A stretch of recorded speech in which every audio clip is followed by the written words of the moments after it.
이제 그렇게 조심스럽게 안 봐도 되는데요. 이제 이렇게 목소리를 내시는 분들도 좀 계시고요. 그래서 또 다시 저는 생각을 했죠. 아, 또 시작이구나. 또 시작이구나. 뭐가 시작이라는 거죠? 설레발이 또 시작했구나. 바닥 찍었다는데요? 바닥을 찍었는지 뭐를 찍었는지는 생각을 좀 해봐야 되겠지만 네. 일단 그 4천건이라고 하는 부분에 대해서 네. 당신은 왜 4천건을 갖다가 지금을 해피하게 생각하느냐 이것들에 대해서 생각을 해봐야 될 것 같아요.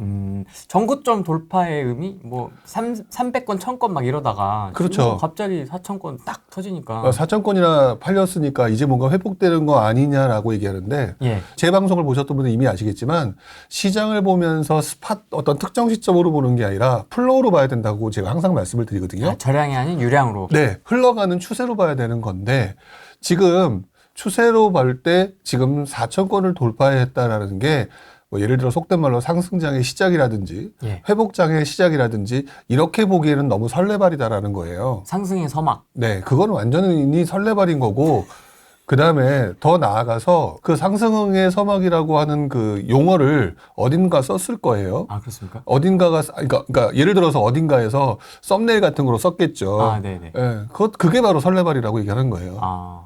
왜 그러냐면 이 4천건이라고 하는 부분을 좀 잘 생각해 보셔야 될 게 네.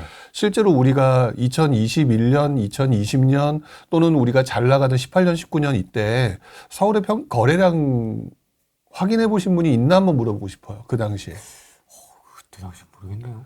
아무도 생각 안 하고 계실 거예요. 네. 10,000건이 넘어요. 그렇게 많아요? 10,000건이 넘는다고요.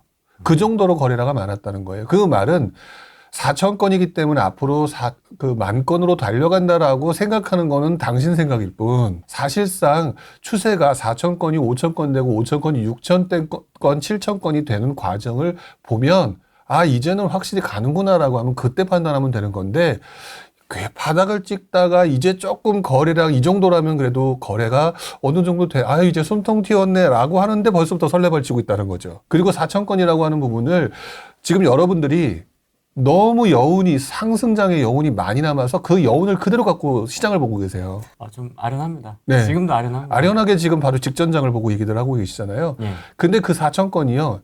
2011년인가 2012년인가 그때도 4천건 돌파였어요. 그 전에도 굉장히 안 좋다가 그때 4천건, 5천건, 2012년, 13, 6천건 이렇게 올라가는 과정이 있었거든요. 근데 되게 웃긴 거는요.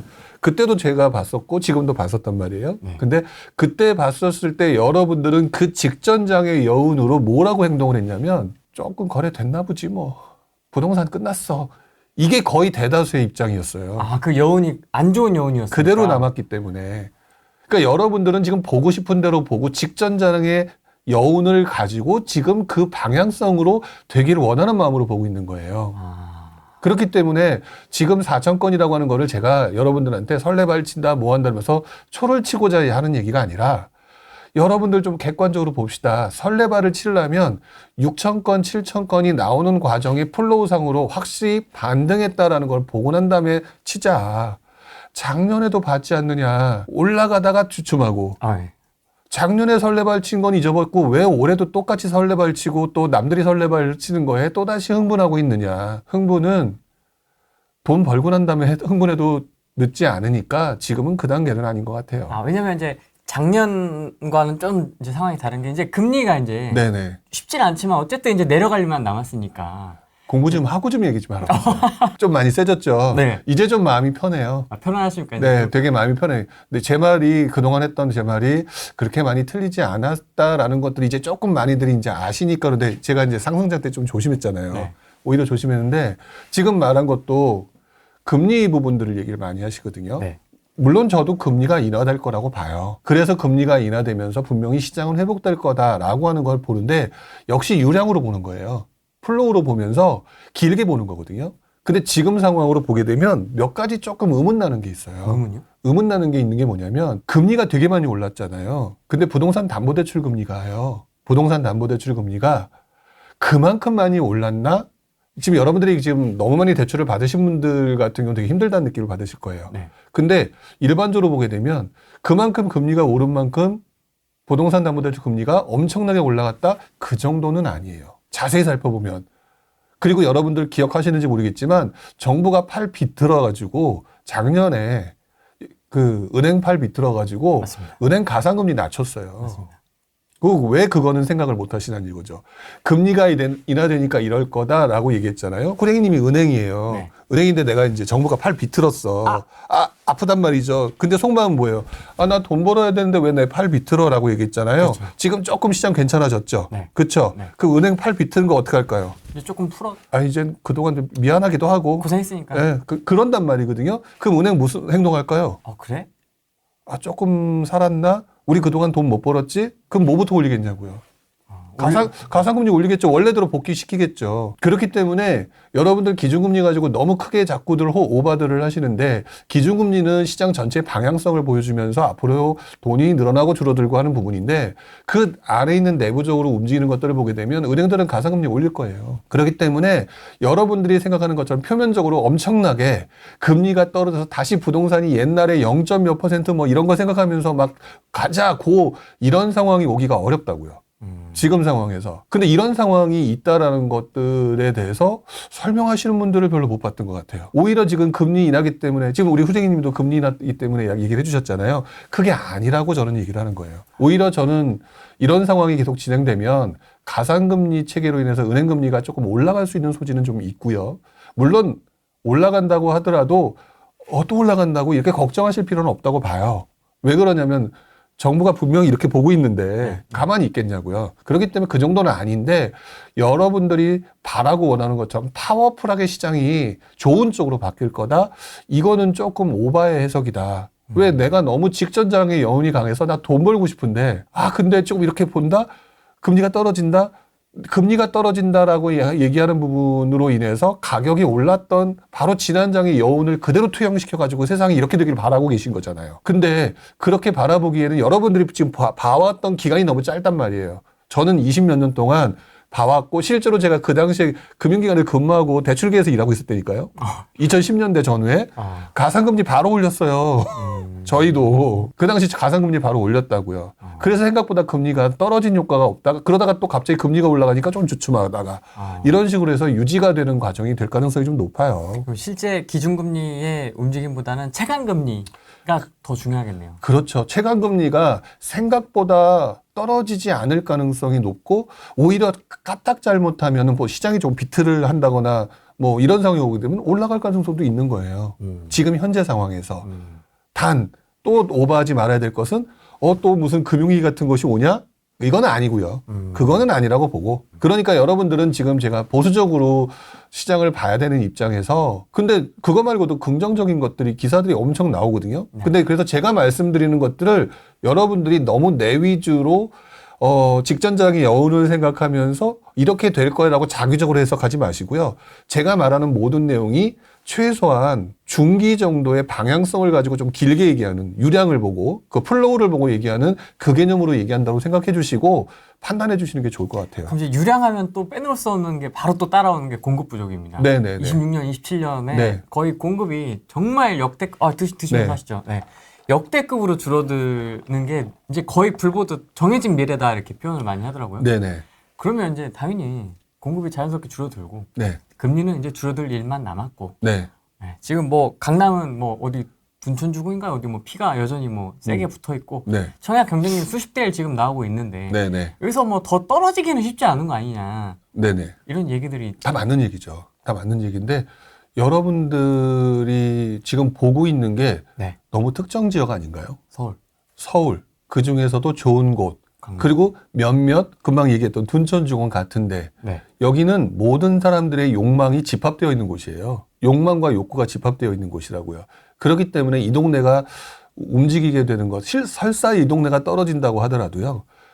침체장 후반부에 떨어질 가능성이 높아요. 아, 지금은 아니에요. 그러니까 이것들을 보면서 전체 시장을 해석하기는 좀 그런 것 같아요. 그리고 오히려 그거 말고요. 다른 지역을 보자고요.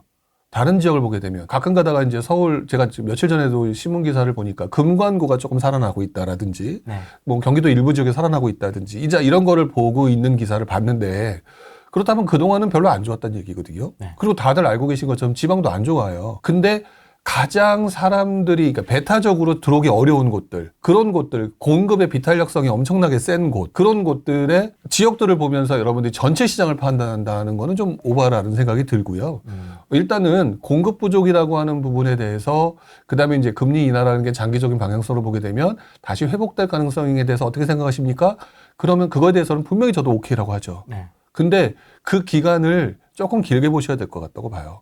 그리고 그 과정에서 일어날 일들이 너무너무 많거든요. 아, 그렇습니까? 근데 지금 그 내용에 대해서는 아무도 얘기를 안 하고요. 그 결과물, 그 정도는 저도 예언이 가능해요. 부동산 다시 상승할 것이다. 네. 그러면 나중에 한 10년 지나면 내 말 맞았잖아 라고 할 수 있잖아요. 맞지? 예, 할 수 있는 거잖아요. 근데 원래 장기적인 해석은 충분히 가능하다고 봐요. 그런 식으로는. 어느 정도 가능한 건데 그 중기적으로 일어난 일에 대해서는 하나도 설명을 안 하는데 우리들은 그 중기적인 기간을 거쳐야 되잖아요. 네. 거치면서 온갖 삼라만상을 겪게 될 거거든요. 네. 그거에 대해서 누군가는 전혀 고려하지 않고 있다가 다치는 사람도 있고 그것들을 갖다 이용해서 부자 되는 사람도 있을 것이고 이럴 텐데 그러면 봐야 될 거는요. 공급 부족 때문에 집값이 상승할 거기 때문에 너희들은 집을 사야 됩니다. 이 얘기가 중요한 게 아니라 공급 부족 때문에 이러이러한 현상이 나타나서 집값이 상승한다라는 그 과정 속에서 그렇다면은 무슨 일이 일어납니까? 얘도 포커스를 맞추는 게 더 좋아요. 얼마 안 남았거든요. 사실 26년, 27년이면. 네네네. 그럼 그 사이에도 삼라만상이 일어날 수 있어요. 온갖 일들이 발생할 것 같은데요. 제가 볼 때는. 아, 그렇습니까? 그렇죠. 근데 그것들이 여러분들이 알고 있는 띄엄띄엄의 지식을 가지고 보게 되면 그러면 지금 예를 들어서 그런 게 있잖아요. 예를 들어서 집값이 상승한다라고 예상을 했어요. 그 내가 들어가서 집을 샀어.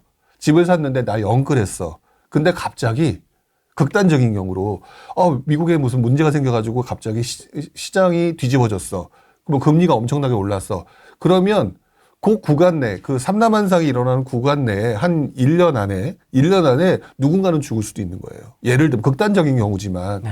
그렇기 때문에 그 중간에 일어나는 것들에 대한 얘기들을 더 많이 하셔야 되고 실제로 제가 부동산 시장에서 실력이 급격히 늘어났던 게 그 과정을 경험하면서였거든요. 근데 너무 두루뭉술하게, 이렇게 말하면 제가 할 말이 없네. 두루뭉술한데 프레이드 마크인데. 근데 어쨌든 그 중간 단계에서 여러분들 전세 가격 상승이라고 하는 과정에서 되게 많은 일들이 일어날 거라고 봐요. 그러니까 저는 집값이 상승한다라는 거에 포커스를 맞추지 마시고 전세 가격 상승이라고 하는 과정에서 일어나는 일에 좀 더 포커스를 맞추셨으면 좋겠다라고 말씀을 좀 드리고 싶어요. 전세 가격 상승과 함께 일어나는 일이 뭐가 있을까요? 가장 대표적인 경우가 전세 가격 상승이 일어나잖아요. 네. 그러면은 이제 과거 사례로 설명을 드리는 거예요. 네. 일단 사람들이요. 전세 가격이 상승이 일어나게 되면은 그다음부터는 전세 가격 상승을 하려고 하는 투자자 입장에서는 갭 투자라고 하는 것에 대한 관심도가 늘어나죠. 맞습니다. 아무리 당연한 거잖아요. 그러다 보니까 그때부터는 포지셔닝이 공급 부족이 아니라 전세가율로 바뀌어요. 공급 부족, 어느 지역의 공급이 부족 이게 아니라 전세가율이라는 거에 포커스를 맞추게 되는 경우가 상당히 많죠. 갭. 네, 갭이라고 하는 부분에 상당히 맞추게 되죠. 이러면서 또 누군가의 판단과 누군가의 전문가의 또 잘못된 판단에 의해서 이 갭을 이용해서 투자하는 지역들이 틀려져요. 그래서 누군가는 성공하고 누군가는 역전세 맞고 이런 것들이 계속 만들어지게 될 거라고 저는 보여지는데 네. 다만 이제 추세상으로는 전세가율이 크게 올라가면서 사람들로 하여금 전세 대란과 전세가 상승을 이용한 투자 방법이 유행할 가능성이 높겠죠. 근데 제가 개인적으로 이번 장에서 한 가지 고려하고 있는 것 중에 하나가 뭐냐면요. 네. 정부가 이번 전세가 상승과 전세 갭 투자를 활용하는 사람들을 너무너무 잘 알고 있다는 게 가장 큰 문제예요. 지난 장에는요. 정부가 이런 거에 대해서 관심이 없었어요. 그래서 그 행동의 대표적인 것들이 전세 대출의 활성화였거든요. 네. 근데 지금은 정부가 요걸 알고 자꾸 뭔가를 작업하려고 하는 느낌이 들어요. 그래서 지난 장하고도 똑같지는 않을 것 같아서 이번엔 또 무슨 일이 또 나올까? 라고 생각하면서 지금 계속 눈여겨보고는 있는데 네. 그렇다 하더라도 우리는 의지의 한국인이잖아요. 네. 분명히 구멍은 찾을 거라고 생각을 해요. 반드시 방법을 찾을 네, 방법은 찾을 거다. 뭐 나중에 좀 힘들었지만 우리 옛날에 생각해보면 부동산 규제 심하게 할 때 법인 만들었죠. 네. 공시지가 일하기 위해서 구멍을 찾았죠. 그런 거 생각해보면 사업자 대출. 네, 사업자 대출도 했죠. 뭐 기타 등등 다양한 방법을 만들었던 걸 생각해보면 분명히 찾을 거는 같은데 그 과정 지금 이런 얘기만 하더라도 굉장히 많은 일들이 나타나잖아요. 그러네요. 되게 많은 일이 나타나는데 되게 퉁쳐서 얘기해요. 그래서 이 상황을 여러분들이 경험하고 느끼고 이게 여러분들 앞으로 투자하는 기간 내에 엄청난 그 뭐라 그럴까 경험이 될 거고 나중에 한 또 10년 지나고 난 다음에 후배들 막 들어오면 아유 이 어린 것들 아직까지 철없이 잘 모르네 이런 것들을 얘기할 수 있을 정도로의 경험을 진짜 많이 하게 될 거라고 느껴지거든요. 근데 이거를 너무너무 지금 두리뭉실하게 넘어간다라고 생각하고 잘못된 정보를 제공하는 사람들이 많다. 그러네요. 이게 분위기는 달랐지만 상승장 때도 그 한 최근 뭐 한 4, 5년? 네. 그때 당시에 한 2, 3년에도 엄청나게 제도가 막 바뀌고 그렇죠. 유행도 바뀌고 막 휙휙 돌았던 것 같아요. 그러니까 우리들이 계속해서 이 바뀌는 유행 속에서 행동들이 달라졌는데 부동산이 상승한다 그러니까 집을 사야 된다라고 하는 단순 논리를 아무 집이나 샀다가는 큰일 난다고요. 그리고 똑같은 집을 사더라도 누군가는 영끌해서 중간에 무너질 수도 있는 거고 누군가는 성공할 수 있는 거고 이렇게 결과물이 달라질 수밖에 없는 상황일 거기 때문에 여러분들의 내공을 늘리는데 진짜 도움이 되는 시기예요. 지금 시기는. 근데 요즘 뭐 이렇게 유튜브나 이런 걸 하다 보면 많이 느끼죠. 많이 떠났구나. 힘들어하는구나. 네. 근데 그분들한테 제가 항상 말씀을 드리는 것 중에 하나가 야 남아있어. 돈 벌려고 남아있으라는 게 아니야. 지금 너희들 너무너무 지금 돈 벌 수 있는 기회가 중요한 게 아니라 공부할 수 있는 좋은 기회. 가만히만 있어도 공부가 돼. 이런 얘기들을 되게 하고 싶은데 안 들리시죠? 상승장에 제 말이 안 들렸던 것처럼. 그때는 하지 말라고 해서 떠나고 지금은 공부하라니까 공부하기 싫어서 떠나고. 네. 그러니까 제가 좀 많이 요즘에 삐져 있어요. 댓글도 나오네요. 부룡님 요즘 세지셨다고. 시청자분들도 느끼시네요. 왜 그러냐면 제가 이제 마음이 편하고요. 네. 이제는 조금 더 그렇게 얘기를 해도 딴지 걸 사람들이 별로 없거든요. 이제는 말할 수 있다. 네, 옛날에는 그러니까 제가 지금도 똑같은 상황에서도 결과는 달라질 수 있다는 표현을 썼잖아요. 네. 그러니까 제가 그 상승장 때 되게 두루뭉술하게 얘기할 수밖에 없는 게 이거를 예를 들어서 뭐 A적을 투자한다고 하는데 누구는 연끌하고 누구는 뭐 대충 하고 뭐 상황에 따라서 이렇게 다른 부분이고 또 한편으로는 이렇게 하다가 나중에 그 시장이 꺾이면 굉장히 고생할 텐데 이러니까 말을 함부로 못했던 거였거든요. 말을 함부로 못했던 건데 이제는 그 상황을 다 보셨잖아요. 네. 보셨으니까 여러분이 조금 객관적으로 판단하실 수 있을 거라고 생각하고 이제 조금 편하게 얘기하는 거죠. 그리고 그동안 막 여러분들을 막 붐업시켰던 분들 많이 사라지셨잖아요. 네, 네. 그러니까 그동안은 그분들을 믿을 만하다고 생각하고 따랐지만 이제 아니라는 거 많이 느끼셨잖아요. 이제는 제가 편안하게 내 말이 맞지? 라고 제가 편하게 갈 수 있는 거죠. 그래서 조금 세게 얘기하는 거예요. 그리고 지금도 잘못 얘기하시는 분들이 너무 있기 때문에 이제는 조금 세게 얘기를 해도 뭐 제가 조금 힘들거나 그럴 상황은 아니다라는 생각이 들어서 좀 이 얘기를 그렇게 하는 거라고 보시면 돼요. 그럼 부장님은 지금 현재 시장 상황을 한 문장으로 표현하면 뭐라고? 그냥 혼동기라고밖에 얘기를 못 하겠어요. 혼동기. 예. 혼돈의 시장이다라고 얘기를 할 수밖에 없다. 근데 뭐 아까도 표현했던 것처럼 공부하기 되게 좋은 시장이다라고 표현하는데 가만히만 있어도 공부가 될 거예요. 그냥 이 시장에만 남아만 있어도. 그러니까 공부하라는 얘기가 아니라 이 시장에 남아서 지금 이 상황을 계속 지켜보는 것만 하더라도 되게 도움이 되실 거라고 저는 생각이 들어요. 최근에 이제 총선 결과 나오고 나서 네. 뭐 이제 민주당 쪽이었던 것 같아요. 야당 원내대표가 실거주 1주택은 무조건 뭐 종부세 면제였던 네. 것 같아요. 그죠? 네. 뭐 그런 얘기들도 나오고 이제 하나둘씩 좀 정책이 나오고 있는데 네. 향후 어떤 정책이 좀 펼쳐질 거라고 보세요? 예상되는 게 좀 있으세요? 방향성? 일단은 여러분들이 이 정부 정책이라고 하는 부분들을 네. 기대 심리를 갖고 보지 않으셨으면 좋겠어요. 일단은 투자자들은 뭔가 그 정책을 보면서 요즘에 이제 실망하셨잖아요. 뭐 민주당이 됐다. 그러니까 원래는 다주택자 규제 완화부터 시작해서 뭐 취득세 완화 이런 걸 생각하셨는데 한물 같거나 지연되겠구나라고 생각을 하실 거잖아요. 네. 그러다 보니까 기대 심리가 좀 많이 위축되셨을 거라고 생각을 하는데 어쨌든 중요한 거는 저는 정치하시는 분들이 부동산 시장을 보는 관점을 이해해야 된다고 우리는 생각해요. 여러분들이 바라는 대로 정치인들이 움직여지기를 바라지 말고 그분들이 무엇을 바라는지. 근데 그분들은요, 지금 현재 입장에서는 일단 총선이 끝났어요. 네. 총선이 끝났으면 대다수의 사람들이 원하는 방법으로 정치를 끌고 가게 되어 있어요. 근데 부동산적인 입장에서는 흔히 말하는 대다수의 서민들은 부동산이 오르기를 원하지 않고 있거든요. 그러니까 원하지 않는 쪽으로 정치를 끌고 갈 거라고 보여지는데 이것들이 바뀌는 시점이 언제 오냐면 전세 가격 불안이에요. 그러니까 민주당이었든 아니든 뭐 국민의힘이었든 간에 뭐 국민의힘은 풀어줄 것이고 민주당은 이렇게 반대로 막을 것이고 라고 하는 거는 너무 이분법적인 논리고요. 민주당이 됐든 국민의힘이 됐든 이분들이 부동산에 대해서는 조금 뭐라 그럴까 대다수의 서민들이 원하는 정책으로 가고 있는 이 상황에서 그래서 부동산을 활성화는 조금 안 좋은 쪽으로 눌러주는 쪽으로 가다가 네. 이것들이 급반전하는 시점이 언제 오게 되냐면은 거의 그동안의 공통적인 거는 전세 가격 상승 때문에 정책 기조가 바뀌어요. 왜?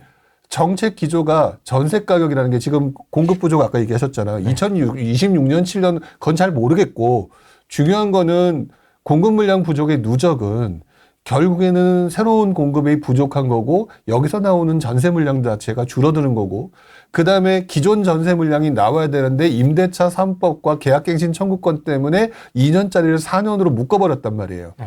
여기서 나오는 물량도 막아버렸어요. 자꾸 계약갱신 청구권이라고 하는 부분들을 투자자 입장에서 너무나 안 좋게만 보시는데 긍정적인 요소로 보게 되면은요, 기존 신규 공급이 줄어드는 가운데 기존 공급 물량도 없애버릴 거라고요. 추가 2년을. 네. 그렇기 때문에 이 전세 가격의 불안이 더욱 심화될 가능성이 높아지는 가운데 전세 가격이 올라가잖아요.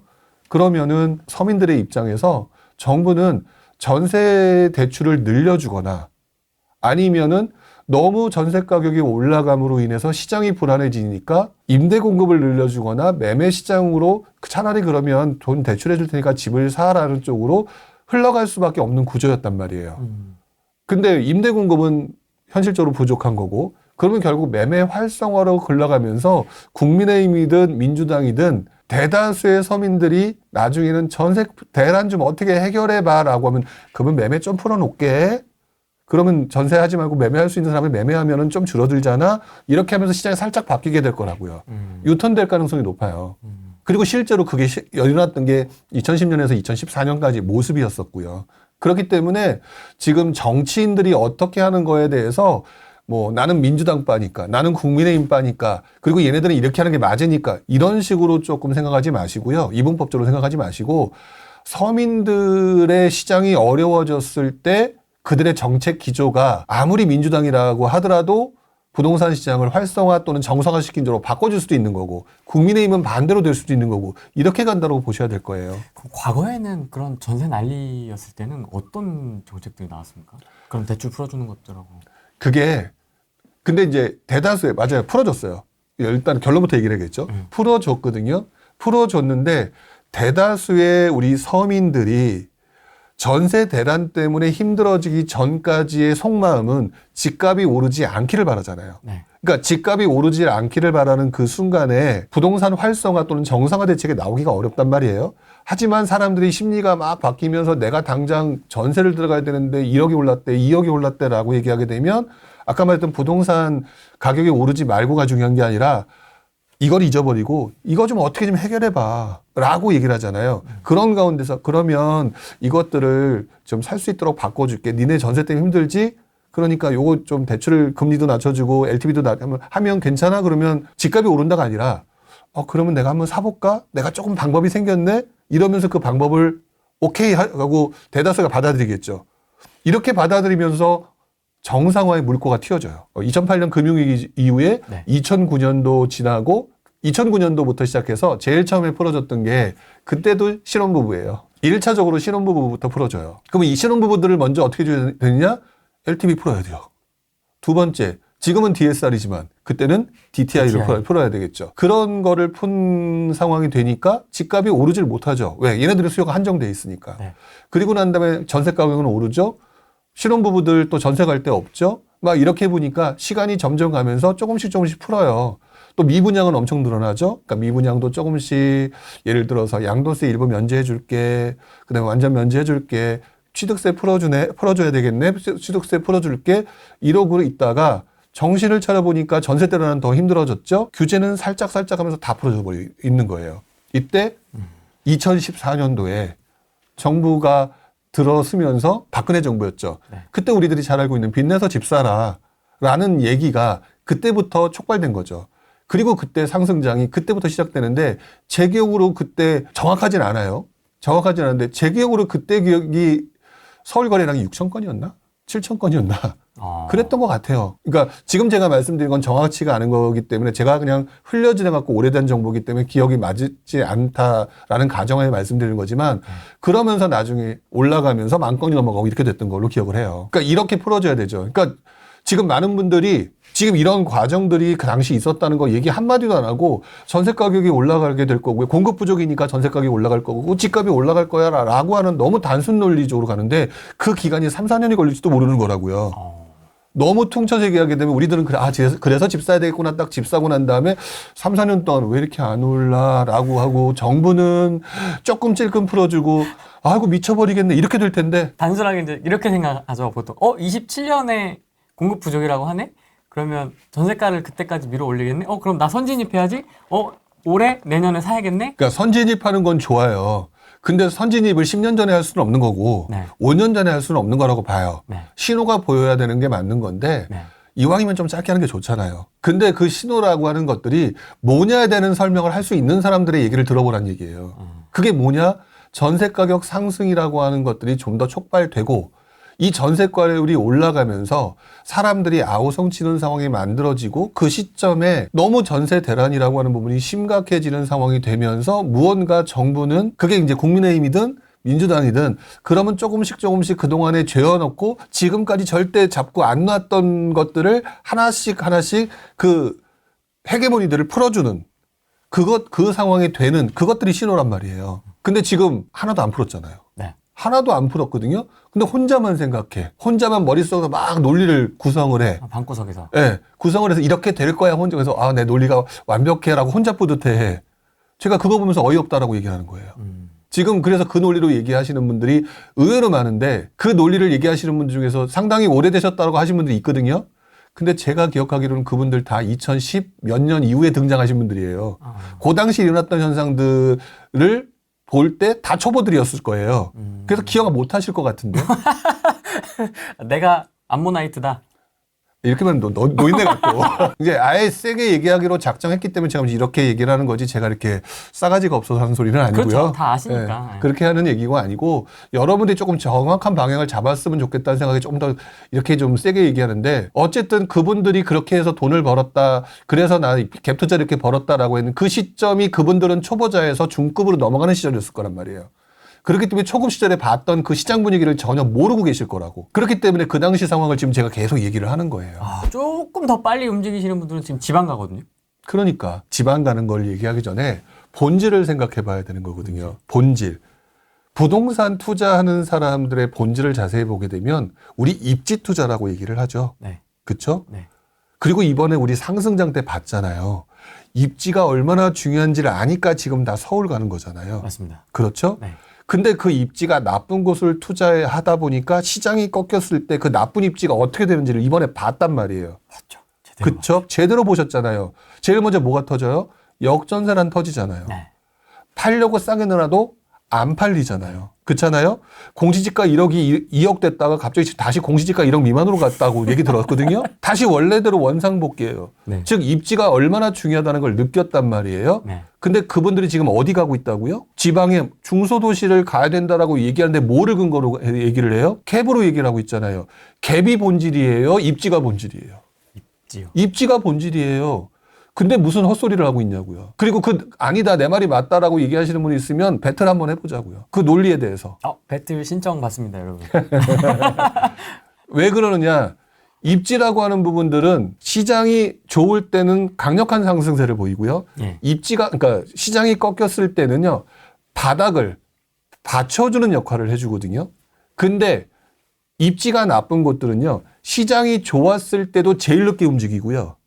시장이 꺾였을 때 제일 먼저 꼬꾸라져요. 그럼 뭐가 안전성이 높아요? 그 구간 내에 오르는 구간이 있겠죠. 중소도시 뭐 이런 데 갭을 보고 들어간다는 거는 그 수많은 입지의 기본적인 요소를 무시한 채 어떤 특정 기간에 급등하는 그거를 노리고 들어가겠다는 거거든요. 전체 플로우의 흐름 속에서 일부 구간을 보면서 들어가겠다는 얘기예요. 안전성을 따졌을 때 이 구간을 보면 어디를 들어가는 게 좋냐. 중소도시는 한마디로 말하면 고수의 영역이에요. 고수도 맨날 잡혀요. 그렇죠. 거기서 그 수렁에 빠져서 사망하는 사람도 나오거든요. 그거를 초보자들한테 얘기를 해준다? 말도 안 되는 소리죠. 갭이라고 하는 투자 기술은 부동산 투자의 본질인 입지라고 하는 부분을 이용한 어떤 특정 시기에 하는 투자 방법일 뿐이에요. 근데 자기가 아는 게 갭밖에 없으니까 자기가 돈 번 게 갭 투자로 돈 벌었으니까 특정 시기에 돈 번 기술을 가지고 시장이 바뀌었는데 그 소리를 계속 반복한다? 제가 지금 계속 그것 때문에 요즘에 흥분하고 있거든요. 헛소리 하지 마라. 그거 아니다. 라고 얘기를 하는 거죠. 왜 그러냐면 자 보세요. 갭 투자는요. 절대로 제가 사람들이 포기하지 않는 좀비 같은 투자라고 얘기를 해요. 좀비가 같다고 얘기하거든요. 왜냐하면 사람들이 가지고 있는 본성은 내가 돈이 없기 때문에 소액 투자에 끌려요. 맞습니다. 소액 투자에 끌리기 때문에 이 사람들을 꼬시기에 가장 좋은 방법은 갭 투자예요. 그리고 분양권 투자예요. 이 두 개 투자는 여러분들의 본능을 자극하는 투자라고요. 제가 돈을 벌려고만 작정을 했다면 여러분들 분양권 투자와 갭 투자만 가지고 제가 여러분들을 꼬셨으면 저 수억 벌었을 거예요. 그게 아니라고요. 그게 아닌 게 그 본능적인 부분을 그렇게 요구를 하면서 여러분들을 자꾸 유혹하게 되는데 그것들이 갭 투자로서 분양권 투자로서 돈을 버는 구간이 만들어진단 말이에요. 그 중에서도 갭 투자가 가장 생명력이 긴 이유는요. 긴 이유는 갭 투자가 사이클이 움직여지는 상승과 하락 구간의 전 구간에 걸쳐서 상당히 오랜 기간 투자가 가능해요. 제 책에 보면은 부동산 상승 신호, 하락 신호 그 책에 보면 갭 투자 1, 2, 3라는 표현을 썼던 적이 있어요. 그게 뭐냐면 갭 투자 1은 침체기에 하는 투자고요. 네. 그다음에 갭 투자 2 같은 경우는 상승장에 하는 투자예요. 갭 투자 3 같은 경우는 그 구간에 이걸 융합해 가지고 어떤 시기에도 쓸 수 있도록 하는 투자거든요. 근데 문제는 갭 투자 3는 언제 잘 안 되냐면 혼돈기에 잘 안 돼요. 혼돈장 때 안 나와. 잘 안 돼요. 왜? 상승하지를 못하니까. 그런 것들을 나름대로 고민하고 제가 이렇게 적어줬는데 그 내용의 본질을 전혀 생각들을 못하고 계시고 전문가라고 하는 분들도 그런 표현을 못 쓰시더라고요. 그러니까 저는 그것들을 가지고 조금 더 여러분들한테 설명을 드리고 싶은 것 중에 하나가 이 갭 투자는요. 갭 투자는 이렇게 하시면 돼요. 중소도시에 갭 적은 데가 들어가는 게 중요한 게 아니라 사이클을 먼저 봐야 돼요. 전세 가격이 상승할 수밖에 없는 공급 부족 누적에 의한 전세 가격 상승이 만들어질 때 가장 효율적인 투자하는 지역들이 어디냐를 판단해야 되는데 중소도시는 아니라는 거예요. 왜냐하면 침체장 이후에는 상승장, 회복이 되면서 상승장으로 넘어가잖아요. 그러면 앞으로 방향성은 뭐냐면 상승이에요. 그러면 상승하게 되면 A급, B급, C급 중에 어디가 올라요? A 오르고 B 오르잖아요. C는 제일 마지막에 오르잖아요. 근데 여러분들 지금 어디 가고 있는 줄 아세요? C에 가고 있는 거예요. 극단적인 수익률을 낼 수 있는 방법을 스스로 회피하고 있는 중이라고. 아마도 많은 분들이 돈이 없기 때문에 그런데 돈이 없으면 조금 더 돈을 모으면서 기다리는 작업을 해야죠. 어차피 전세가율이 조금씩 올라갈 텐데. 지금 제가 말하는 게 무슨 말인지 아직도 이해 못 하시는 분들이 있을 거예요. 아직 머릿속에 그게 안 들어왔으니까, 있을 테니까. 근데 중요한 거는 갭 투자라고 하는 부분을 생각하는 데 있어서 여러분들이 상승장 중반, 그러니까 초중반에 B급지, C급지가 갭이 그 A급지가 상승하고 B급지, C급지가 갭을 메우는 과정에 들어가 가지고 그 상승장 중후반에는 계속 따라 올라가잖아요. 네. 그때 올라가는 투자 경험을 가지고 이제 시장이 꺾여 가지고 다시 출발하는 이 시점에 그 방법을 가지고 얘기를 하니까 자꾸 지금 중소도시 가도 되는 것처럼 얘기를 하는 거거든요. 이 시기는 중소도시 가는 시기가 아니에요. 그럼 아마 이렇게 질문하시는 분도 계실 것 같은데요. 부령님, 저는 대도시 갈 건데요. 대도시 B급 갈 건데요. 그렇죠. 그래서 지방이라고 얘기했다고 부령은 지방에 가지 말라고 해서 이게 아니에요. 당연히 이왕이면 뭐 부산, 울산 이런 데서 봐야 되겠죠.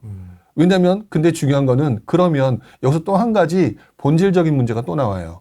지방은 그러면 언제 상승하느냐. 제일 먼저 부산이나 울산이나 대구가 먼저 상승할 테니까 그러면 언제 상승하느냐 부분에 대해서 알고 있어야죠. 아무 때나 지방 들어가는 게 아니라 지방이 그동안 물론 제가 본 구간에 90년대 후반부터 2024년 지금 현재까지 제가 봤던 지방장의 모습에 상승했던 흔히 말한 대세 상승장이라고 얘기했던 거는 딱 2번밖에 없어요. 그럼 그 시장에서 일어났던 일이 그 상승을 만들었던 일들이 무언가에 대한 원인이 있었다는 얘기거든요. 네. 그 원인이 뭐냐면은요. 정부 정책의 변화예요. 그 트리거가 됐던. 네, 트리거가 됐던 게 정부 정책의 변화거든요. 지금 정부 정책이 지방장을 위해서 뭐 변화된 게 있나요? 없거든요. 거의 없다고 없어요. 있긴 있는데 거의 뭐. 아니 최소한 본인이 지방장이 투자를 해야 된다라고 믿는다면 그거에 대한 근거, 설사 틀렸다 하더라도 나름대로 분석해서 증거를 제시해야 된다고 보거든요. 근데 그 이유가 갭이래. 그건 말이 안 되는 거고. 공급 부족. 네, 공급 부족이라고 얘기한다. 그러면 공급 부족일 때 집값이 안 오르는 거 서울 공급 부족이라는데 왜 지금은 집값 별로 안 올라요? 똑같은 얘기거든요. 네. 트리거가 있다라는 거. 근데 그 트리거가 지난 20여 년간을 봤었을 때 거의 30년이죠. 30년을 봤었을 때 거의 대부분의 트리거는 정부 정책의 변화였어요. 예를 들어서 2008년, 2009년에 지방주택 활성화 대책이었고요. 지방주택 활성화 대책이었고요. 그런 게 있었군요. 그렇죠. 2003년부터 2008년까지 지방주택은 박살이 났던 시기예요. 서울과 수도권이 상승할 때. 그러다가 그러니까 서울 수도권이 상승하니까 지방을 챙길 여력이 없었던 거죠. 그러니까 지방은 점점 안 좋아지고 있었던 거고 지방에 있던 사람들마저도 서울에 올라왔던 시기고 그러다가 이제 완전히 박살났단 말이에요. 금융위기로. 그 시점 전후로 해서 지방주택 활성화가 제일 심각한 데부터 풀어야 되잖아요. 그때 풀었던 게 지방주택 활성화 대책이고 그게 2008년도에 나와요. 그리고 계속해서 풀어줘요. 그것들이 트리거가 돼가지고 우리가 알고 있는 2008년 이후에 뭐 부산, 대구의 급등장 이런 게 그때 나왔던 거고 그리고 확산장이 만들어졌던 거고 그리고 여러분들이 잘 알고 계신 지방의 최근에 여러분들이 경험했던 지방의 상승장 네. 지방의 상승장의 트리거는요 부산의 조정적 해제였어요. 2019년도에. 맞습니다. 근데 그 시장 상황이 뭐였냐? 서울과 수도권이 미친 장이 되어 있던 상황이었어요. 맞습니다. 지방에 있던 애들이 서울에 올라와 있었고 수도권에 올라와 있었거든요. 근데 경기도까지 거의 다 묶은 상황이에요. 네. 물론 이제 평택까지 묶었던 상황은 아니지만 웬만한 지역은 다 묶었는데 갈 데 없네 라고 하던 상황에 2019년도 하반기에 부산의 조정적을 해제해버려요. 네. 그러면서 서울 수도권 애들로 하여금 트리거를 만들어버렸죠. 맞습니다. 그래가지고 부산 상륙작전이 그때 일어났잖아요. 맞습니다. 그래서 모 의원이 거기에 뭐 주택을 갖고 있네 만에 막 설왕설래가 좀 있었죠. 그렇게 하고 난 다음에 얼마 있다가 사람들이 놀랐죠. 정부가 놀랐죠. 네. 부산 조정지역 다시 규제 들어갔죠. 네. 그때 여러분들 어디에 들어갔는지 기억하시나요? 자기네들이 했던 거 기억도 안 나시죠? 어디 갔죠? 울산과 창원 들어갔어요. 이렇게 움직였다는 거죠. 그런데 그런 상황이 만들어지니까 흔히 말하는 대로 트리거가 되고 수요가 실수요뿐만 아니라 투자 수요까지 한꺼번에 몰리는 현상들이 만들어지면서 지방장이 상승한 거거든요. 그런데 지금 뭐가 있냐고요? 없어요. 그렇게 따지면 없네요. 없어요. 없는데 지방장에 가서 돈을 벌어야 된다는 얘기는 냉정하게만 얘기해 볼까요?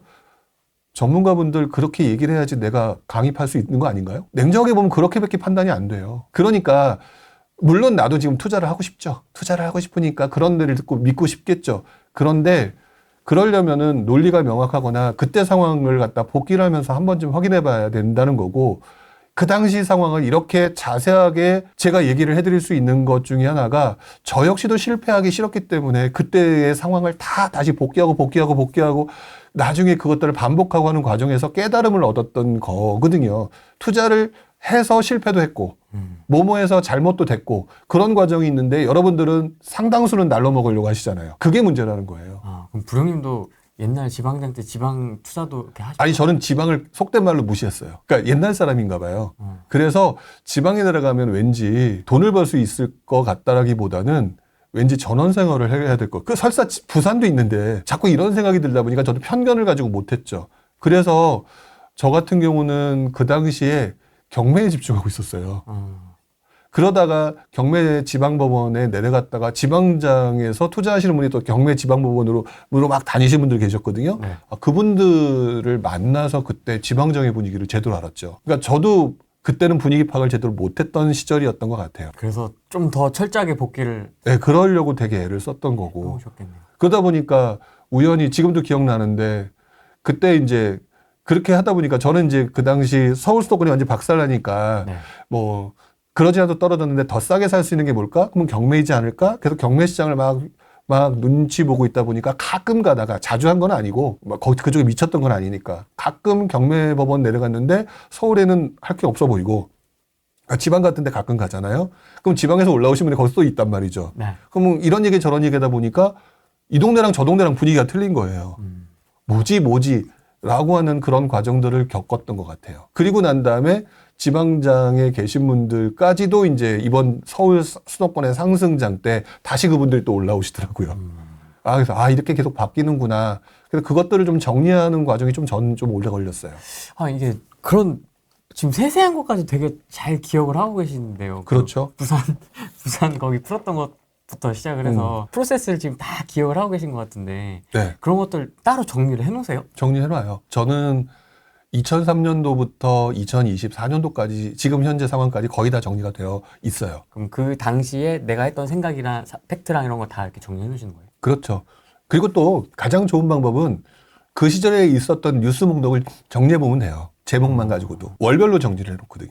그래서 2003년도부터 시작해서 원래 2003년도부터 그 이전 기사를 보기가 어려워요. 당시는 인터넷이 활성화되던 시기가 아니었거든요. 천리안 나우누리 하이텔 뭐 그거보단 조금 더 뒤지만 그러다 보니까 여러분들 호객노로 보면 2006, 7년 이전의 건 볼 수가 없죠. 네. 볼 수 없으실 거예요. 그래서 그 전에 대한 얘기는 아마 저만 떠들 수 있을 것 같다는 생각이 들어요. 물론 뭐 저보다 더 오래되신 분들이 계시니까 네. 그분들도 떠드시고 얘기하실 수 있는 능력 되신다고 보는데 네. 일단 기본적으로 그때부터 지금까지는 나름대로는 정리해 두고 있어요. 지금 이제 2024년이잖아요. 정확히 말하면 지금 2022년까지 정리가 돼 있어요. 그러니까 제가 시간 날 때 또 이제 2023년과 2023년에 윤석열 대통령이 당선됐던 그 시절부터는 지금 정리 중이에요. 그러면 그런 거 보면서도 좀 되게 재밌게 지켜보셨겠네요. 왜냐면 20 몇 년을 이렇게 딱 정말 돌 하루방 같이 딱 지키고 계셨는데. 그러니까 저를 너무 좋게 평가해 주시는 거고 제가 그런 느낌을 받은 적은 있어요. 그러니까 뭐냐면 이거는 함부로 얘기하기는 좀 그렇긴 한데 예. 유튜브 출연을 하거나 유튜브에 누구를 모시잖아요. 네. 그 얘기를 듣다 보면 네. 라고 하는 게 있어요. 모셔서 얘기를 듣다 보면 그분은 그것을 확신하고 얘기를 하시는데 네. 아이고 아직 모르시는구나 라는 느낌이 들 때가 몇 번 있었죠. 가장 대표적인 것 중에 하나가 뭐 어떤 분을 얘기할 수는 없겠죠. 어떤 분을 얘기할 수는 없는데 네. 저는 몇 번에 걸쳐서 그 경험한 것 중에서 공시지가 1억 미만 추천하시는 이유 그거를 들을 때 조금 라는 거라든지 그 2021년도 2002년도에 대구를 추천하셨던 분, 분양권을 추천하셨던 분들. 예. 지금 와서 이제 말씀드리는 거지만 당시 제 방송에서 그렇게 말씀하셨던 내용은 다 잘라냈어요. 아, 진짜요? 네. 제 의도에 따라서. 그래서 추천하셨던 내용이 제가 볼 때는 아니다 싶은 거는 그 유튜브에서 잘라내기도 했었었죠. 온도 차이가 꽤 좀 나는 것 같습니다. 지방은 뭐 좀 서울보다는 훨씬 더 안 좋은 분위기가 네. 이어지고 있는 것 같고, 지방은 청약 경쟁률은 수십 대 1이고, 또 피도 계속 붙고 있고, 여전히 기사는 계속 쏟아져 나오고 있고, 뭐 거래량도 그렇고요. 네. 이렇게 좀 온도 차이가 많이 나는 이유는 뭐라고 보세요? 입지라고 하는 개념들을 사람들이 다 알고 있어요. 아, 이제 마스터 한. 알고 있다는 거죠. 근데 조금 오버런 단계에 지금 접어들었다고 생각이 들어요. 아, 오바다. 네, 오버런 단계. 오버런. 그러니까 일단 먼저 질문에 대한 답변부터 제가 생각하는 기준대로 얘기한다면 네. 당연히 여러분들 서울 수도권 지방 중에 어디를 먼저 투자하시겠습니까? 라고 얘기했을 때는 대다수의 사람들이 그래도 먼저 1순위는 서울이고 2순위는 수도권에서도 좀 좋은데 뭐 이러고 난 다음에 지방의 광역시 그 다음에 지방의 중소도시 이런 순서대로 갈 거죠. 네. 그런 상태에서 지금 시장이 안 좋아지게 되면 그나마 여러분들이 버티거나 투자로서 가능성이 있는 지역은 그 최상위 지역밖에 없어요. 최상위 지역밖에. 그러니까 여러분들이 이제 몰려드는 거거든요. 네. 몰려드는 건데 문제는 여기서 또 한 번에 여러분들이 실수를 경험하게 되는 단계에 지금 접어들었다고 봐요. 어떤 실수요? 왜 그러냐면 여러분들은 지난 10여 년간 A급 입지에 엄청난 화력을 보셨잖아요. 네. 그쵸? 엄청난 화력을 보니까 여러분들이 지금 무슨 행동을 하고 있는지를 잘 보시라고요. 스스로. 지금 현재 혼돈장에서 제일 먼저 오른 곳이 어디였어요? 서울의 강남이죠. 네. 서울이죠. 네. 그쵸? 그게 지금 맞다라고 믿기 때문에 모든 사람들이 그렇게 행동하고 움직이는 거거든요. 그래서 지금 초양극화가 벌어지고 있는 중이거든요. 그러니까 이것들을 본 새로운 사람들도 제가 입지가 기본이라고 얘기했지만 문제는 입지가 너무 많이 올라버린 상황인데도 불구하고 계속 A급 입지로만 가요. 거기서 나타나는 현상이 뭐냐면 두 가지가 나타나거든요. 여전히 영끌이 발생하고요. 그 다음에 갈아타기 하려고 하는 사람들이 조급해져요. 그래서 지금 현재 혼돈장이거나 일종의 지금 쇠퇴장은 맞잖아요. 쇠퇴장 시절에도 강남과 같은 A급 입지가 강하게 움직이는 이유 중에 하나가 갈아타기 수요가 이때 직전의 여운이 그대로 남아서 행동을 보이기 때문에 여기만 강한 상승세를 보여요. 2009년, 2010년은 금융위기 이후에 상당히 안 좋았던 장이죠. 이때 시장의 뉴스 기사들을 다 보시게 되면 강남만 올랐다가 떨어졌다가 강남만 올랐다 떨어졌다. 노동한 금강구는 조용해요. 그러다가 문제가 뭐냐면은요. 지금 그래서 여러분들한테 제가 강남 쪽에 상급지로 자꾸 지금 갈아타게 하시려는 분한테 개인적으로 영끌이세요 아니세요를 여쭤봐요. 영끌이 아니라고 하면 아유 뭐 돈 있는데 뭘 걱정해요 하고 들어가시라고 하는데 영끌이면 정신 차리세요라고 얘기해요. 강남 공기 맞는다고 돈 생기는 거 아니라고 이렇게 얘기를 하죠. 초양극화가 벌어지게 되면요. 그게 몇 년이 지나게 되면 사람들의 생각이 바뀌고 투자자들의 행동 패턴이 달라져요. 어디가 달라지느냐. 너무 많이 올랐던 곳이 된다면 자 보세요. 보통 이렇게 되잖아요. 이렇게 돼서 A급이에요. 네. 근데 A급이 이렇게 됐잖아요. 네. 원래는 떨어졌다가 이렇게 되고 있잖아요. 네. 벌어졌잖아요. 네. 그러니까 이 올라가는 이 A급을 보면서 사람들이 일로 들어가는데 지금 힘이 많이 빠져 있는 세택이잖아요. 이게 또 이렇게 올라가려면 수요가 엄청나게 붙어야 돼요. 네. 근데 그렇게 따라 붙는 사람들이 없잖아요. 지금 대출해 주는 건 신생아 대출이잖아요. 이거를 살 수 있는 노선이 아니라고요. 그러면 이 사람들이 나중에 참다 투자해서 돈 벌고 싶으니까 어디로 들어가는 줄 아세요? 이때도 갭매우 기장이 만들어져요. 그러면서 이 시점에 만들어지는 이게 올라가는 장이 만들어진다니까요. 그렇기 때문에 지금 현재 여러분들 자세히 보시기 바랍니다. 지금 강남의 신축들이 아니라 신고점을 찍는다라고 얘기를 하고 있는 지역들은 진짜 일부 지역이고요. 자세히 보게 되면 서울의 구축들이 올라요. 왜? 신축, 예를 들어 우리 대표적으로 얘기했던 광명 같은 경우. 광명 처음에는 분양 잘 됐다가 분양가 엄청나게 올라가니까 요즘에 좀 뜨뜻미지근하죠. 네. 심지어 그러고 난 다음에 고개를 들고 딱 봐봤더니 광명의 다른 구축, 준신축이죠. 이런 것들이 훨씬 더 싼 가격에 있어. 그러면 어디 가고 싶으세요? 그런 현상들이 만들어지면서 그게 또 올라가는 현상들이 만들어지면서 사람들은 또 그것들을 보면서 뭐라고 판단할까요? 이제는 야 이건 너무 비싸니까 이걸로 합리적인 선택이 되겠지라고 하는 또 상황이 만들어지겠죠. 그러면서 신축이 오르고 구축이 오르고 다시 신축이 오르고 구축이 오르고 이게 반복되는 현상이거든요. 근데 여러분 머릿속에는 지금 굉장히 상승장의 긴 여운으로 인해서 신축과 서울이라고 하는 물론 제가 신축과 서울을 무시하는 게 아니에요. 투자라고 하는 건 그때그때마다 상황이 바뀐다는 걸 설명하고 싶은 거예요. 지금 구축들에 대한 관심도가 되게 높아져 있는 상황이라고. 구축들이 관심도가 되게 높아져 있는데 자, 그 다음에 또 나타나는 현상들 예상해 볼까요? 지금 현재 공급 부족 때문에 나타나는 예상되는 현상이 매매가 상승이 아니라 뭐라고 그랬어요? 전세 가격 상승이죠. 신축의 전세 가격 상승이 나타날까요? 신축은 높고 전세 가격은 비슷할 거 아니에요. 그러면 전세 가율이 어디가 더 높을까요? 구축이 더 높겠죠. 구축 아파트 가격 이만큼 되고 신축 아파트 이만큼이고 전세가는 물론 높긴 하겠지만 이 정도라면 갭은 비슷하다라고 한다면 갭은 얘가 적은 거예요. 그렇죠. 그러면 갭 투자들이 관심이 늘어난다고 그랬죠. 그럼 어디 관심이 생길까요? 구축에 생기겠죠. 구축에 전성기가 올 수도 있어요. 그런데 이런 인과관계들이 저 같은 경우는 봤기 때문에 지금 기억하는 거거든요. 근데 그것들을 얘기하시는 분들이 냉정하게 지금 채팅창에 들어와 계신 분들 아시겠지만 얘기하시는 분들 본 적 있나요?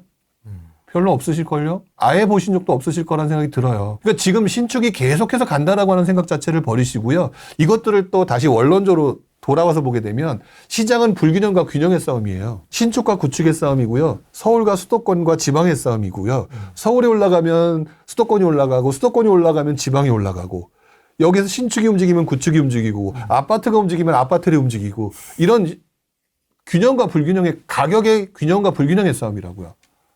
이게 본질이라고요. 근데 이런 것들을 아셔야 되는데 자꾸 기술, 갭, 무슨 방법, 공시지가 1억 이러니까 여러분들이 지금 와서 아무것도 할 수 있는 게 없는 거예요. 내가 아는 시장의 범위가 엄청나게 작은데. 구조를 파악하려고 해야 되는데 이제 그런 특정 기술에 좀 그렇죠. 왜냐면 그게 좀 쏠깃하거든요. 네. 그리고 그것들을 제가 똑같이 그걸 경험해봤기 때문에 이 말씀을 드리는 거예요. 저도 처음에 기술의 영역에 빠져 있었죠. 저도 여러 번 고백을 했지만 원래부터 저가 처음에서 돈 벌었던 기술은 분양권 투자예요. 근데 생각해보면 제가 98, 99년도부터 했다고 말씀을 드렸잖아요. 그럼 그 당시에 김대중 대통령이 IMF 위기 직후에 부동산 시장 풀었을 때거든요. 분양권 투자가 최전성기였을 때예요. 운이 좋아서 벌었던 거죠. 알고 보니까. 자, 그것들을 좀 생각을 하셔야 될 거라고 봐요. 강남 신축에 자꾸 몰리는 것도 지난장의 여운이 좀 남아있고 똘똘한 한 채로 가야 되나? 왜냐면 개고생을 했기 때문에. 그렇죠. 규제 깔리고 막 이러니까. 그러니까 그 마음은 알겠다고요. 그 마음은 알겠는데 그렇게 판단하는 여러분들이 가지고 있는 지식이 부족한 거예요. 냉정하게 말하면. 그러니까 내가 그 각인 효과라고 하죠. 10년 동안 그런 것만 봤으니 그거를 믿고 이렇게 되는구나 하는 깨달음을 얻었겠죠. 문제는 그 다음 장을 안 본 거예요. 안 봤는데 왜 그러느냐. 강남의 호갱노노든 아시든 강남의 그래프를 한번 확인해 보시면 호갱노노가 그나마 길게 나오죠. 네. 2006년도부터 나올 거예요. 빠르면. 2006년도부터 지금 2024년도까지의 호갱노노 아무 강남 아파트 그래프를 보게 되면은요. 2006년부터 2007년도까지는 상승이에요. 그래도. 사실 정확히 말하면 강남의 상승은 2006년에 끝나요.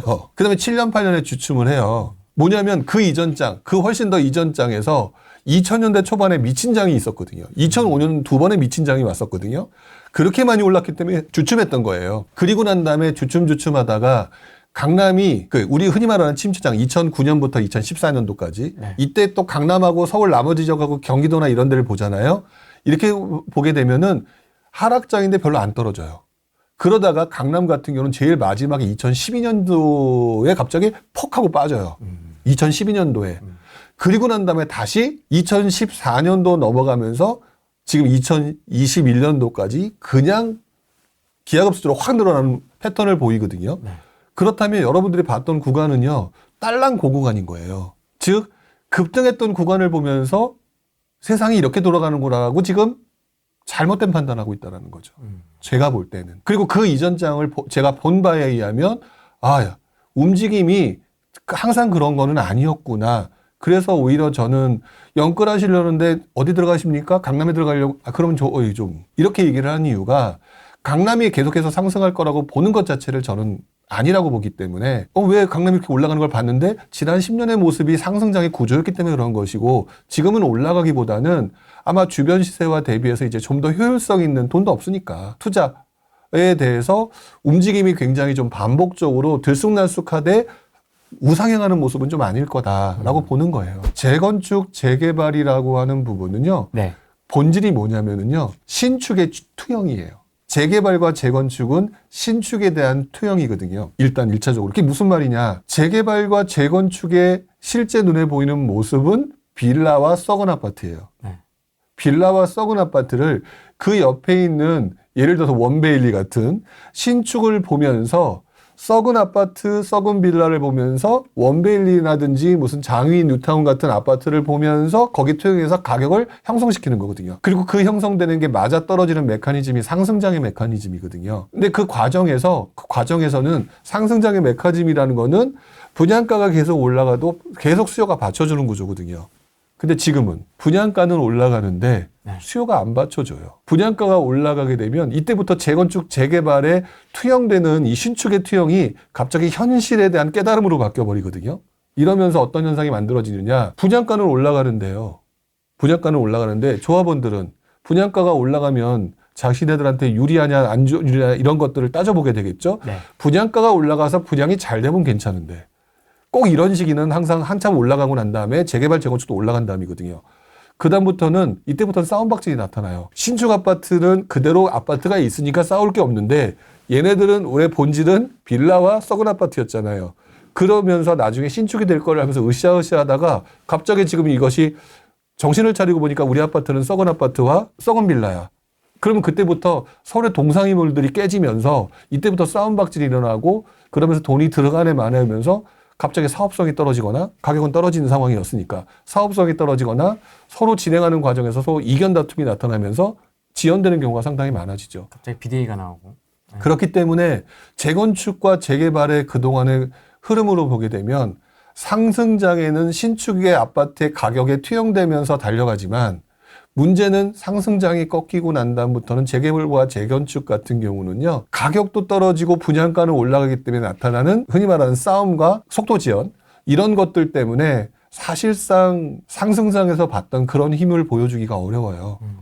그래서 이때는 다시 본질로 원로도로 돌아가서 이게 사업성이 제대로 나오고 그때까지는 속도가 늦어지고 그만큼 가격이 떨어지는 건 당연해요. 그래서 지금 재개발이 유망하냐 재건축이 유망하냐라고 얘기하는 거는 이 단계를 지나서 다시 한번 사업의 속도에 붙었을 때가 되어야지 지금은 사실상 조금 짧게 투자해서 성공할 만한 대상은 아닌 것 같다. 아니면 진짜 싸게 사야 되는 거다. 그래서 어떤 분들은 지금 피가 많이 깎여있기 때문에 제재가 특히 이제 재개발 쪽인 것 같아요. 네.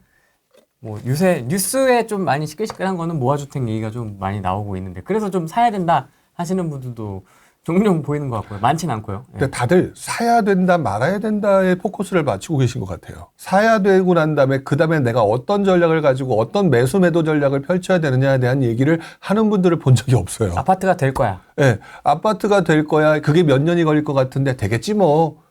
라는 식으로 약간 천수답적인 그다음에 샤머니즘적인 약간 그런 생각들을 가지고 계신데 네. 이 시기는요. 과도하게 거품이 붙어서 물론 과도한 거품이라고 하는 건 자기적인 표현이에요. 약간 좀 그 거품이 붙었던 그 가격이 떨어졌을 때 이 가격이 앞으로 이 지역의 개발 속도나 이런 것들이 조금 더 속도가 붙겠다라면 지금 싸게 사는 게 맞는 거고요. 중간에 나중에 입주하겠다가 아니라 흔히 말하는 단타 개념으로 빼고 적정한 수익률을 보겠다라고 하는 목적이 명확하면 괜찮아요. 근데 지금 같은 경우 보게 되면 그것들을 가지고 내가 이거 한 10년, 20년 보유해서 뭘 어떻게 하겠다. 라고 얘기하는 것들은 위험성이 좀 있다는 거죠. 여러분들이 잘 알고 계시는 한남 뉴타운. 한남 뉴타운 저도 기억이 나는데 2009년 뭐 10년 이때 들어갔는데 지금까지 됐나요? 안 됐어요. 제가 2007년인가? 2007년으로 기억을 해요. 2007년, 8년. 이때 한남 뉴타운이 뭐 피크를 칠 때였거든요. 장난 아니었었는데 그때 이후로 가격이 떨어졌을 때 지금 똑같은 얘기가 나왔다고요. 야, 몇 억이 떨어졌어. 지금이 기회야. 근데 한남 뉴타운이 그 이후에 지금까지 안 되고 이제 조금 지금 제대로 진행이 되잖아요. 그러면 그 한남 뉴타운만 가지고 계신 분과 그 기간 상승장 동안에 다른 거 투자하셨던 분들의 효율성을 따지고 보게 되면 어느 게 유리할까는 한번 생각을 해봐야 되겠죠. 그 재건축, 그러니까 재개발이라고 하는 부분이 그만큼 사업 지연과 그 다음에 그 과정의 그 복잡함이 상상을 초월하던다는 거예요. 특히 그것들이 가장 구체적으로 드러나는 것들이 시장이 안 좋을 때거든요. 재개발, 재건축에 대해서 막연하게 두려움을 드리고자 하는 입장이 아니라 네. 원래 그 이전엔 너무 많이 신축에 대해서 너무 많이 투영해서 올랐던 부분이 지금 줄어들므로 인해서 비싸게 산 사람들과 원조합원들과 뭐 기타 등등 이것들이 계속해서 한동안 시끌벅적할 것이다. 그 과정에서 여러분들이 단기 투자의 개념으로 얼마나 싸게 사느냐 접근해가지고 뭐 단기 매매를 한다든지 이런 전략을 가지고 접근해야 되지 또 길게 가게 되면 다른 데에서 벌 수 있는 그런 어떤 기회비용 이런 것도 놓칠 수 있을 것 같아요. 그러니까 재개발, 재건축에 대해서 너무 환상을 갖지는 않으셨으면 좋겠어요. 왜냐면 이것도 잔상인데요. 똑같은 이제 맥락에서 지금 계속 이어지는데 불기둥 완전 폭발했지 않습니까? 재개발. 네, 그렇죠. 이 정말 재개발로 크게 불을 불리신 분들이 이번 상승장이 있었고 그러다 보니까 이게 좀 잔상이 남는 거죠. 강하게 남는 거예요. 근데 이것들의 그 또 본질을 자세히 보게 되면은요. 아까 그랬잖아요. 제가 뭐라고 그랬냐면 신축의 투영이라고 그랬잖아요. 네. 신축의 투영이거든요. 그래서 재개발 투자의 본질이라는 거 제 나름대로 생각하는 기준이거든요. 재개발 투자의 본질은요. 지금 재개발 가격이 떨어졌기 때문에 들어간다 안 들어간다는 건 내가 지금 사야 되느냐 말아야 되는 거에 포커스를 맞추고 있는 거잖아요. 제가 사야 되느냐 말아야 되느냐는 관심 없고요. 저는. 재개발이 뭘까? 신축의 투영이다. 하지만 너 같으면 신축 살래? 아니면 투영된 아직 집 안 된 재개발을 살래? 라고 한다면 제일 먼저 뭐부터 사겠어요? 신축부터 사겠죠? 제일 좋은 거. 제일 좋은 지금 당장 들어가 살 수 있는 또는 앞으로 되는 신축이 될 게 재개발은 불확실성이 높은데 불확실성이 없는 게 뭐겠어요? 분양권이거든요. 분양권. 그래서 상승장 때 자세히 보시게 되면 신축이 먼저 오르고요. 분양권이 피가 붙고요. 그리고 제일 마지막에 재개발, 재건축이 붙어요. 그 중에서도 재건축이 또 먼저예요. 이런 과정들이 있는 게 사람들이 그걸 보면서 느끼는 그 감정의 투영이거든요. 되게 웃긴다. 진짜 신기하다. 그래서 저는 재개발 투자는 아주 심플하게 접근합니다. 지금 머리 복잡해 안 해. 저의 경우니까 모든 게 맞다라는 건 아니에요. 네. 재개발 복잡해 안 해. 떨어지고 있어. 뭐 신축에 투영하다가 지금 그게 깨졌으니까 그렇지. 그럼 언제 다시 정부가 시장의 판을 만들어주고 서울, 그러니까 A급의 입지의 분위기가 달아오르거나 분양권 청약시장이 뒤집어지는 상황이 만들어지면 남들봐 먼저 그럼 이제 판이 벌어지니까 그 다음으로 어디 흘러간다? 재개발로 흘러간다. 그러면 나는 재개발에 지금 들어간다. 이렇게 아주 심플하게 가요. 복잡하게 배울 것도 없어요. 저는 그건데 여러분들은 지금 당장 내가 투자를 해야 되니까 네. 사야 되는데 라고 먼저 사랑에 빠지시고 질문을 한단 말이에요. 저는 부동산은 철저하게 사랑에 안 빠져요. 사랑에 빠졌다가 죽을 뻔했기 때문에. 그렇습니까? 여러 번 말씀을 드렸던 것 같아요. 부동산 사가지고 돈 버는 거에 사랑을 빠지다 보니까 완전히 돌아버리는 거죠. 그러다가 타이밍 못 맞춰가지고 망가진 거니까 다쳐고 막 그래 보던 거니까 부동산을 철저하게 네. 업무적으로 대하자. 사무적으로. 사무적으로 대하자. 이렇게 된 것 같아요. 열 손가락 중에서 이렇게 좀 특별히. 그래도 먼저 경험한 사람 입장에서 생각해 보게 되면요. 내 자식은 너무 안타깝잖아요. 부동산은요. 팔고 나면 아무 생각 안 나요. 팔기 전까지는 진짜 이쁜 내 새끼거든요. 팔다리도 잘라줘야 될 것 같은 내 새끼인데 부동산은 팔고 나면 철저하게 남이라는 거는 경험해 보시면 알아요. 쳐다도 안 봐요.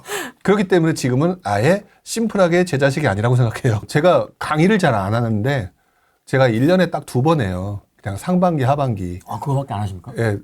제가 언제 뭐 강의 어디 막 돌아다니면서 하는 거는 언제부턴가 거의 없었을 거예요. 근데 제가 지금 정규 강의를 뭐 저는 항상 가치 투자반이라는 용어를 쓰고 있는데 그 강의를 상반기하고 하반기 하거든요. 네. 근데 이제 올해 같은 경우는 지금 접수 중이에요. 혹시 관심 있는 분들은 시장의 큰 흐름에 대해서 제대로 배우고 싶다. 너무 큰 기대는 하지 마시고요. 왜냐면 이게 네. 예를 들어서 이걸 듣고 난 뒤에 투자를 해야겠다. 오지 마시고요.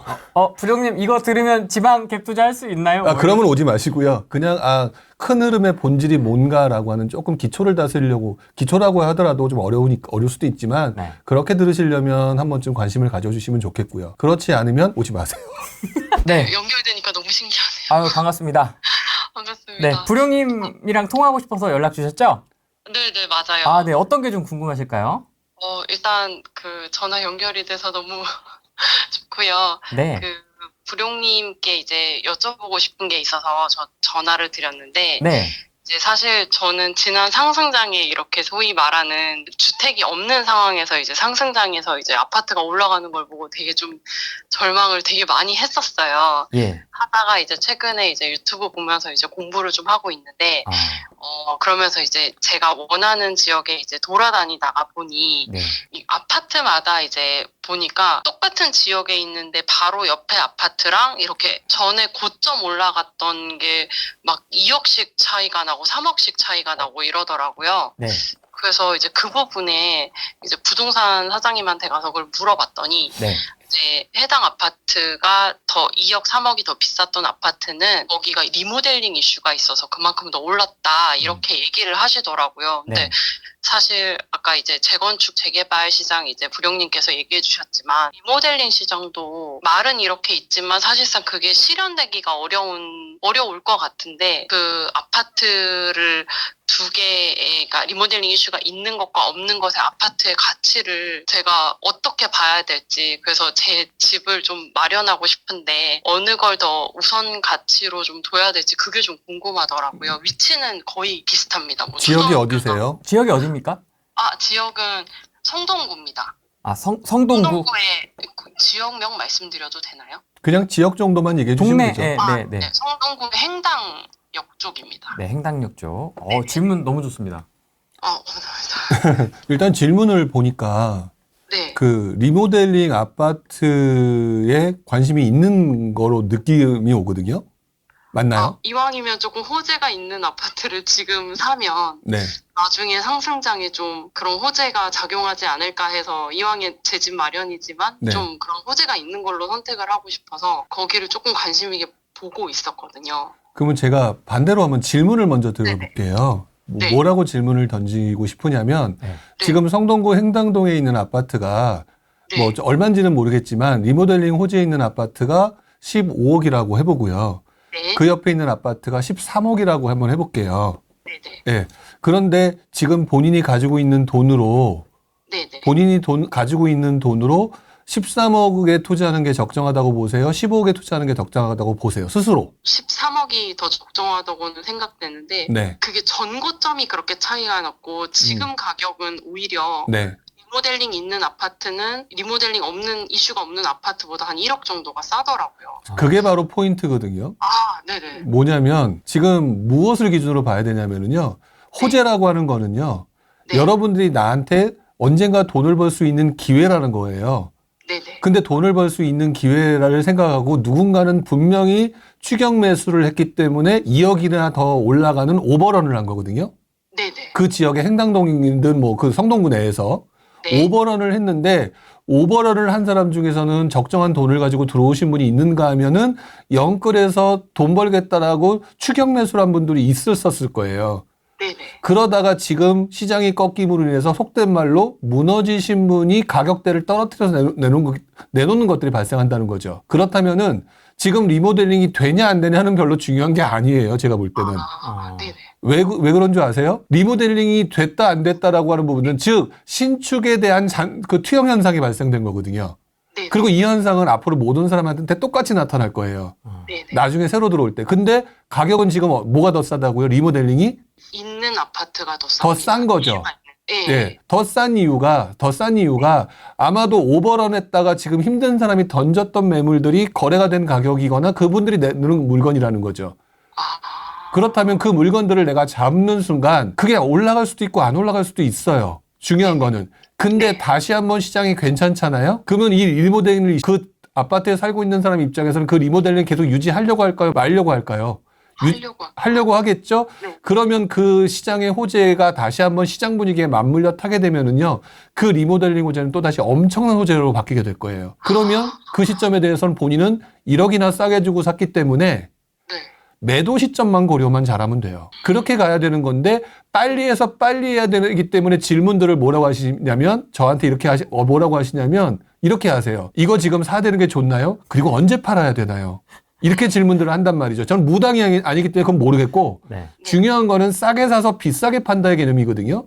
네. 지금 말씀해 주신 이 내용을 근거로 해서 어디든지 호재가 발생하게 되면 누군가가 몰려들고 추격 매수자가 발생하고 오버런을 하게 되면서 나중에 영끌했던 사람이 무너지는 사례는 어느 동네든지 발생합니다. 그래서 그런 물건들을 사서 나는 여유가 있게 가만히 있다가 다시 그런 호재가 붙을 때 그래? 하고 넘겨두게 되면 그것들이 내 수익인 거고요. 여기에 리모델링이 생각보다 빨리 돼가지고 신축이 돼서 올라가는 건 덤이에요. 다들 덤까지 아예 다 날로 먹으려고 드니까 문제가 되는 건데 네네. 모든 것은 싸게 사서 비싸게 판다의 원리로 접근하게 되면 그게 리모델링이 되냐 안 되냐라고 해서 무엇을 자꾸 맞추려고 하지 말아야 되는 거고요. 지금 제가 말한 대로 접근하는 게 가장 심플한 방법이고 더더구나 큰 문제가 없는 게 지금 성동구라고 하는 그 지역이 A급, B급, C급 중에서 전반적으로 보게 되면 A급 지역이에요.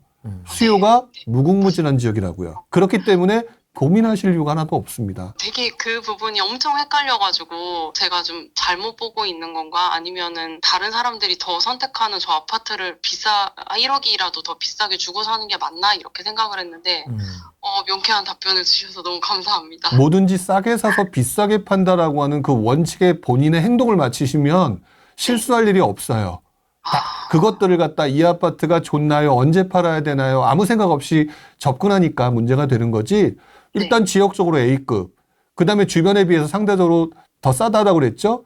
설사 시장이 안 좋아가지고 그 아파트 가격이 또 떨어졌어요. 1,000만 원이 떨어졌어요. 그래도 난 손해가 아니에요.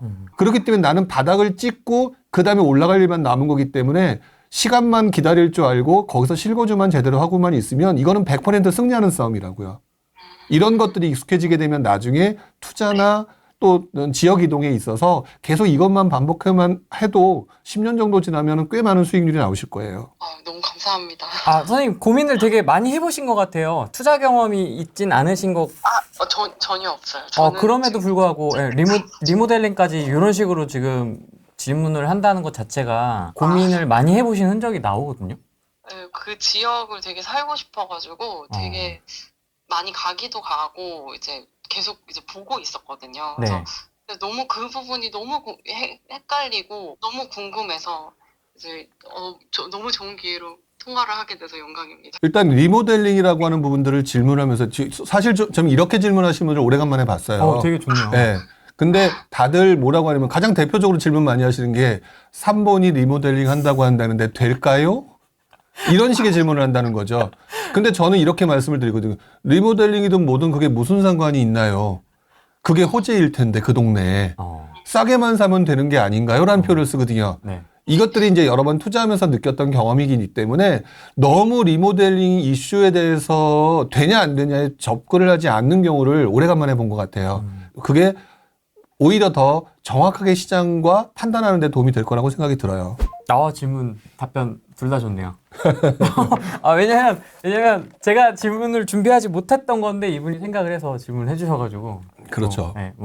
뭐 사요 마요 이런 거 질문이 아니라서 너무 좋네요. 그러니까 제가 갑자기 이 얘기를 하니까 옛날 생각났는데 네. 이렇게 사요 마요라는 질문했다가 제가 유튜브에서 질문이 틀렸어요라고 얘기를 한 적이 있어요.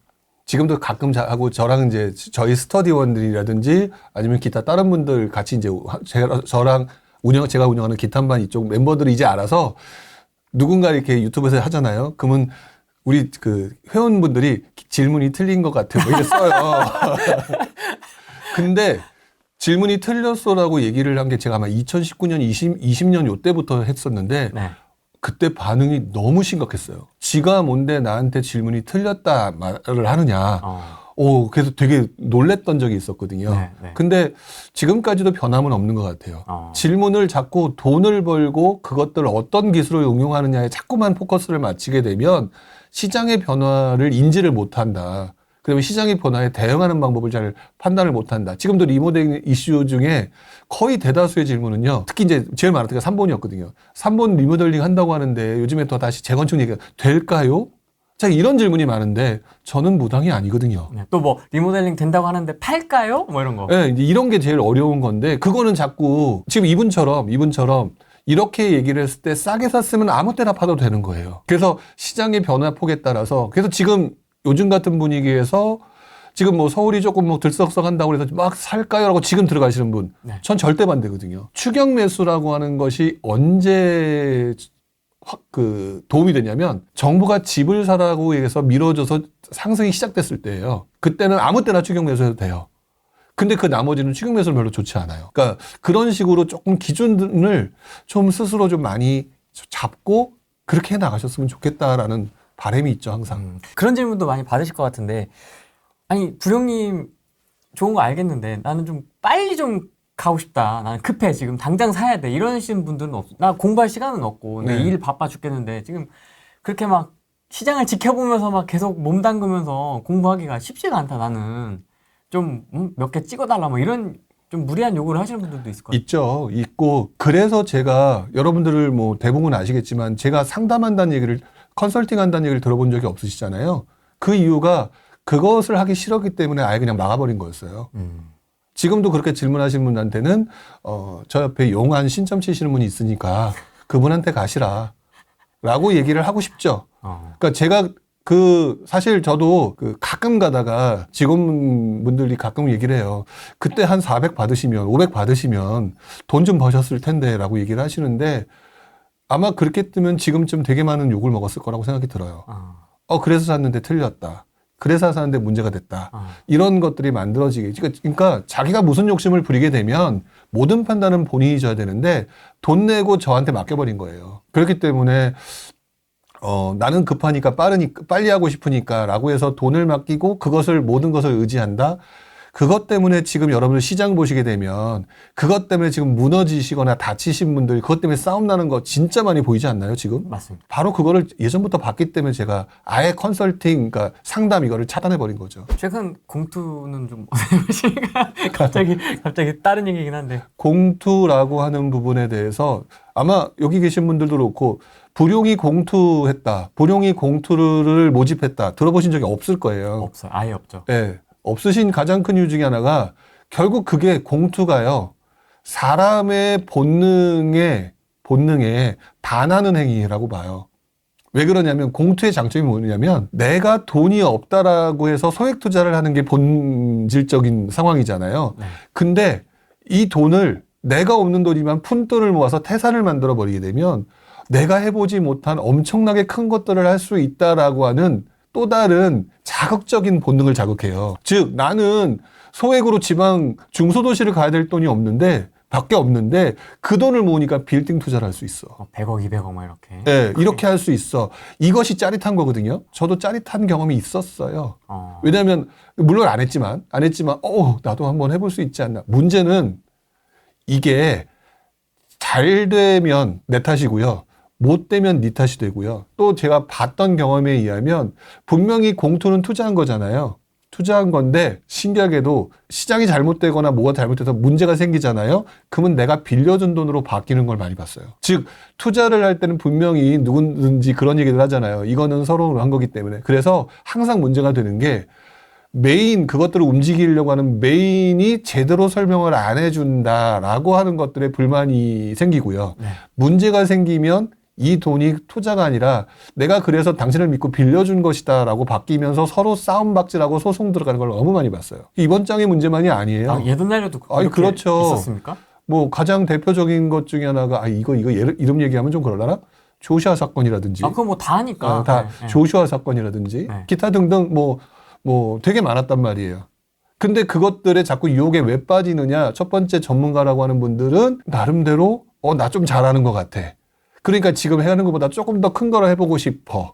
라는 욕심이 만들어내고 그다음에 어깨가 우쭐해진 것이 한 번 또 추가가 되고 그다음에 돈을 가지신 분들은 또 추가적으로 야 이거 내가 못 해본 이런 걸 할 수 있고 왠지 네임드가 있는 저 사람이 이렇게 해준다니까 믿음직한 것도 있고 이것들의 욕망과 욕구가 맞물리면서 공소가 발생하는 건데 그것들이 좋게 끝나는 경우가 거의 없다라는 거죠. 그게 그 사람들이 못돼서 착해서 발생되는 문제가 아니라요. 시장이 변화하기 때문인 거예요. 사이클이 있기 때문에.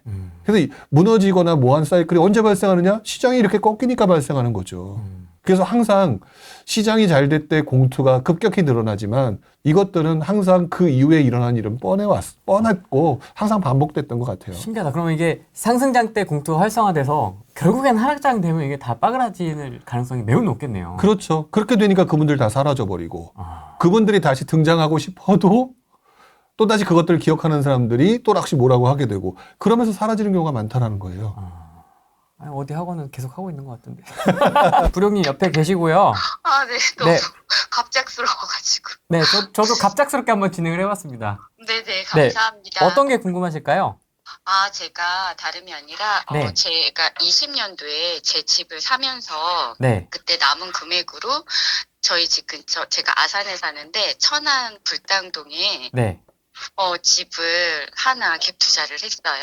네, 근데 그게 이제 올 6월까지가 4년이어가지고, 네, 임차인을 이제 내보내고 매도를 하려는데, 네, 매도가 아직 잘 안 돼가지고, 네.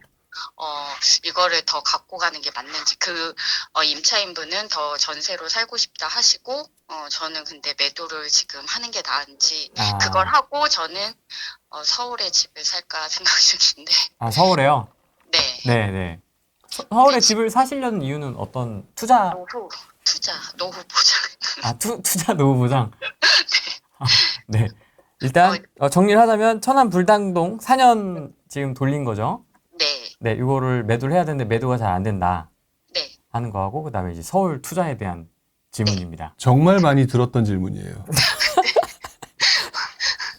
바꿔 말하면은 본인이 불당동에 투자한 게 잘 됐다라고 생각하시나요? 잘못됐다고 생각하시나요?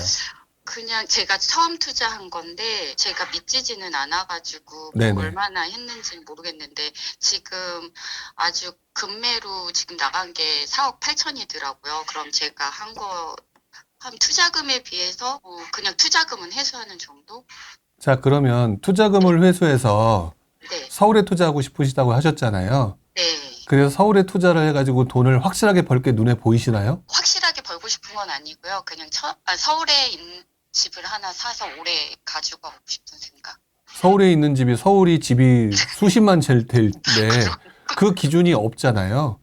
네네. 지금 저도 보면- 그래서 지금 음. 매도를 하려고 하는데도 음. 제가 딱 서울에 공부를 딱히 한 건 아니고 그냥 노도강 정도 이렇게 제 수준에서 한 2, 3억 정도 있기 때문에 그 정도만 생각해가지고 좀 더 이따 팔을까 아니면 지금 팔고 돈을 갖고 있으면서 좀 공부를 더 해서 사는 게 낫을까 하는 생각을 하고 있어요. 그러니까 많은 분들이 착각하시는 게 하나가 있어요.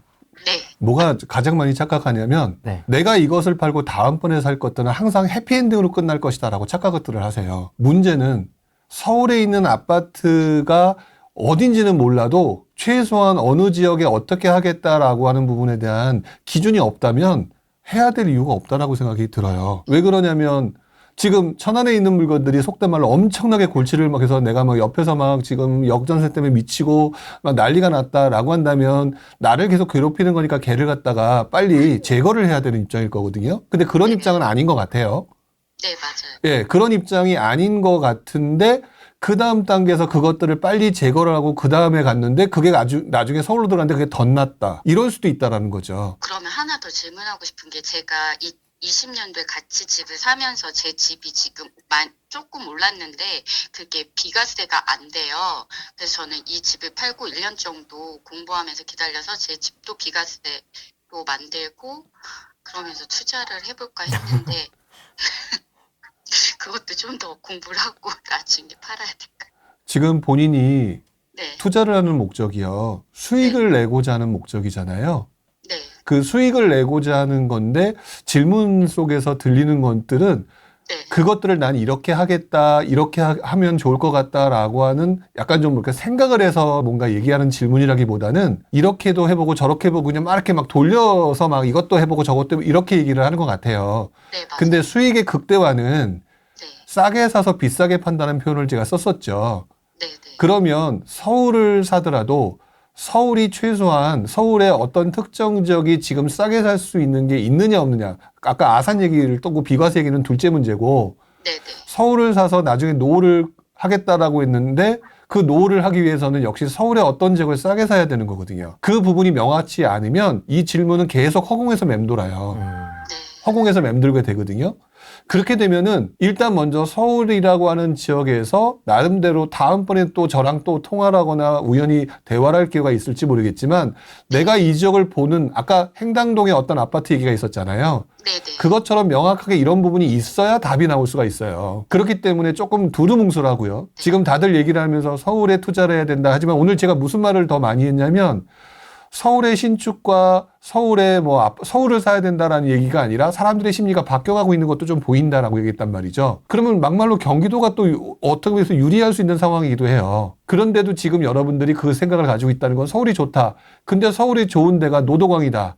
노도광 중에서도 막말로 중계동이냐 상계동이냐 그리고 지금 가격대가 얼마냐 이런 부분들에 대해서 좀 더 디테일하게 들어가지 못하고 있기 때문에 이것들을 답을 드릴 때도 저도 두루뭉술하게 갈 수밖에 없는 거예요. 근데 천안이라고 하는 동네 있잖아요. 네. 천안이라고 하는 동네를 기본적으로 먼저 속성을 설명을 드리면 천안은요. 지방 투자에 있어서 갭 투자의 성지와도 같은 곳이에요. 네. 근데 지금 본인이 손해를 한 번도 안 보셨고 지금 어느 정도 충분히 문제없이 넘어갈 것 같다라고 하잖아요. 네. 그러면 이거는 가지고 있게 되면 지금 이제 아산과 천안이 물량이 많다라고 얘기를 하지만 네. 어느 정도 시간이 지나고 거기도 공급이 부족해지는 상황이 올 거기 때문에 천안과 아산이라고 하는 부분들이 분명히 움직임이 강해지는 상황이 다른 어떤 지역보다 빨리 와요. 아, 네. 예를 들어서 지방 중소도시 안 좋다 이렇게 얘기를 했잖아요. 네. 아까 제가 웃으면서 무슨 말을 했었냐면은 제가 서울의 경매에서 막 하고 있다가 네. 지방에 경매를 하러 간 데가 천안 법원이에요. 아, 천안 쪽 법원인데 천안 쪽에 지방장과 저 수도권인 제와 거기서 같이 맴돌았던 장이거든요. 아. 즉 천안이 뭉치는 동네예요. 그렇기 때문에 천안이라고 하는 것들을 너무 섣부르게 파실 이유는 없다고 생각이 들어요. 네. 똑같은 천안도 돈을 지금 그 역전세랑 맞고 되게 힘들게 제일 극대화됐을 때 들어갔다라고 하면은 지금 손가락 자르더라도 팔라라고 얘기를 하겠는데 그런 상황이 전혀 아니고 서울의 어떤 특정 지역이 좀 더 싸게 살 수 있는 것들을 보지 않았다. 지금 눈에 보이는 게 아니라라고 한다면 천안을 너무 급하게 파실 이유는 없다고 보여져요. 그러니까 지금 서울을 보신다라고 한다면 서울을 계속해서 보세요. 찾아서 보시고 서울에 타겟팅을 해서 조금 더 집중적으로 보시고 그러면서 천안은 어차피 나는 손해본 게 아니기 때문에 충분히 파실 수 있는 게 계속 만들어질 거거든요. 네. 그때 가서 또다시 갱신권 어쩌고 저쩌고 해서 근데 방법은 분명히 만들어져요. 네. 네. 내가 들어갈 수도 있는 거잖아요. 잠깐이라도. 네. 네. 그렇기 때문에 충분히 방법이 만들어지기 때문에 천안이 지금 아픈 손가락이 아니기 때문에 그렇게 팔만한 것들은 좀 아닌 것 같다. 더더구나 불당이라고 하셨죠? 네. 불당이라면 나름대로 지역적으로 괜찮은 거잖아요. 막말로 쌍용동보단 낫잖아요. 그렇죠. 그렇죠. 될게 아니죠. 네, 그런 식으로 생각하게 되면 좀 여유 있게 보시는 게 좋을 것 같고요. 디테일하게 서울 지역에서 아까 어떤 분이 말씀하셨던 행당동에서 말씀하셨던 상대적으로 비슷한 수준에서 이 가격이 더 싸게 나온 물건이 있다. 이런 것들이 있으면 과감하게 정리 빨리빨리 하셔도 돼요. 하지만 지금은 너무 조금 애매한 것 같아요. 괜히 서울 들어갔다가 애매한 거 잡으시면 오히려 이것보다도 쌍용도 아까 천안 같은 경우는 충분히 올라갈 수 있는 가능성이 눈에 보이는데 제일 먼저 들어올 동네인데 너무 빨리 파시는 경우라서 나중에 지나가서 손해 보실 수도 있는 경우가 발생할 것 같아요. 아, 네. 예, 지역적으로 좀 다른 지역이라면 제가 팔라라고 얘기하겠는데 천안 정도라면 괜찮다. 물론 천안 지금 물량 많은 거 아시죠? 네, 알아요. 예, 물량 많은 거 아니지만 크게 문제 없다. 근데 내가 살 것 없는데 못하러 파세요. 예, 전세 가격 올라갈 텐데. 네. 예, 심플하게 하시고 서울에 대한 공부를 조금 더 집중하셔서 타겟팅을 좀 더 명확하게 해놓으시고 그리고 질문하시는 게 더 좋을 것 같아요. 네, 저도 갑작스럽게 전화 될까 하고 안 될 줄 알고 했다가 옆에 일하다가 갑자기 받아가지고 저도 막 정리가 안 되고 그랬는데 그래도 잘 설명해 주시고 저도 좀 더 공부하고 해보겠습니다. 감사합니다. 네, 선생님 그러면 공부는 어떻게 하셨어요?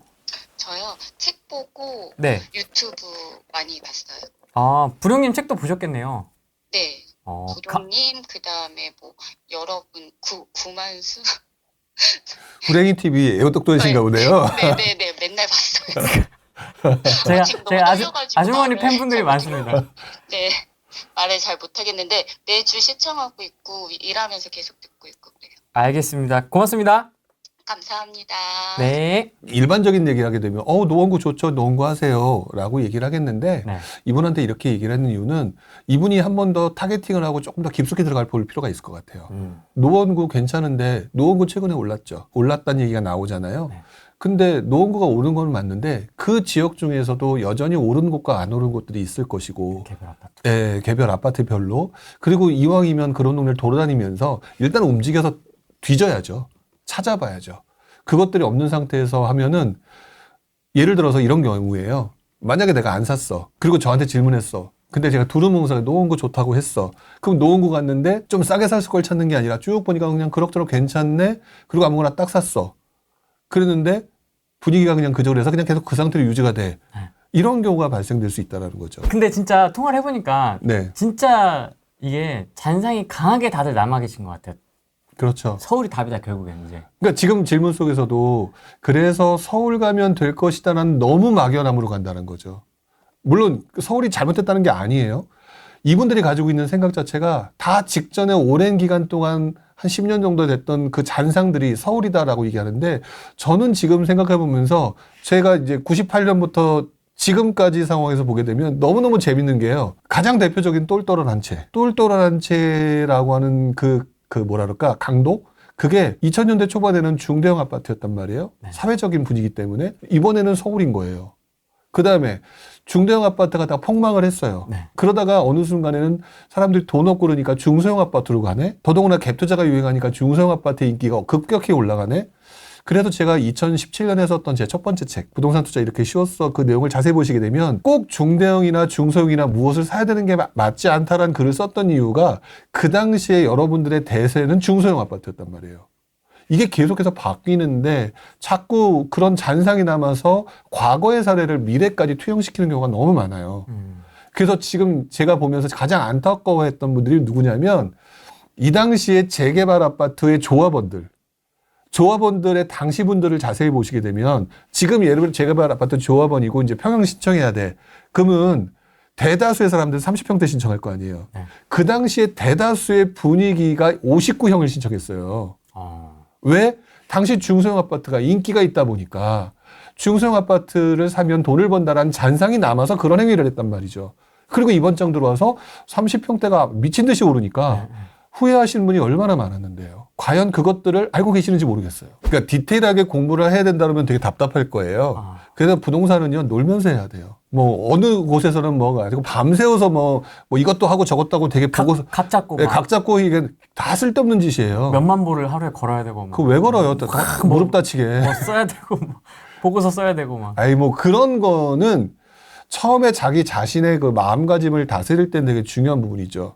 근데 제가 제일 저희 쪽 그 스터디 분들한테 제일 오면서 하는 거 금지하는 게 있어요. 뭐요? 스터디하거나 임장 보고서 쓸 때 절대 금지. 인구 이동 같은 거 적지 마라. 일자리 적지 마라. 학구는 조금만 적어라. 교통호재 적지 마라. 교통호재 중요한 거 아닙니까?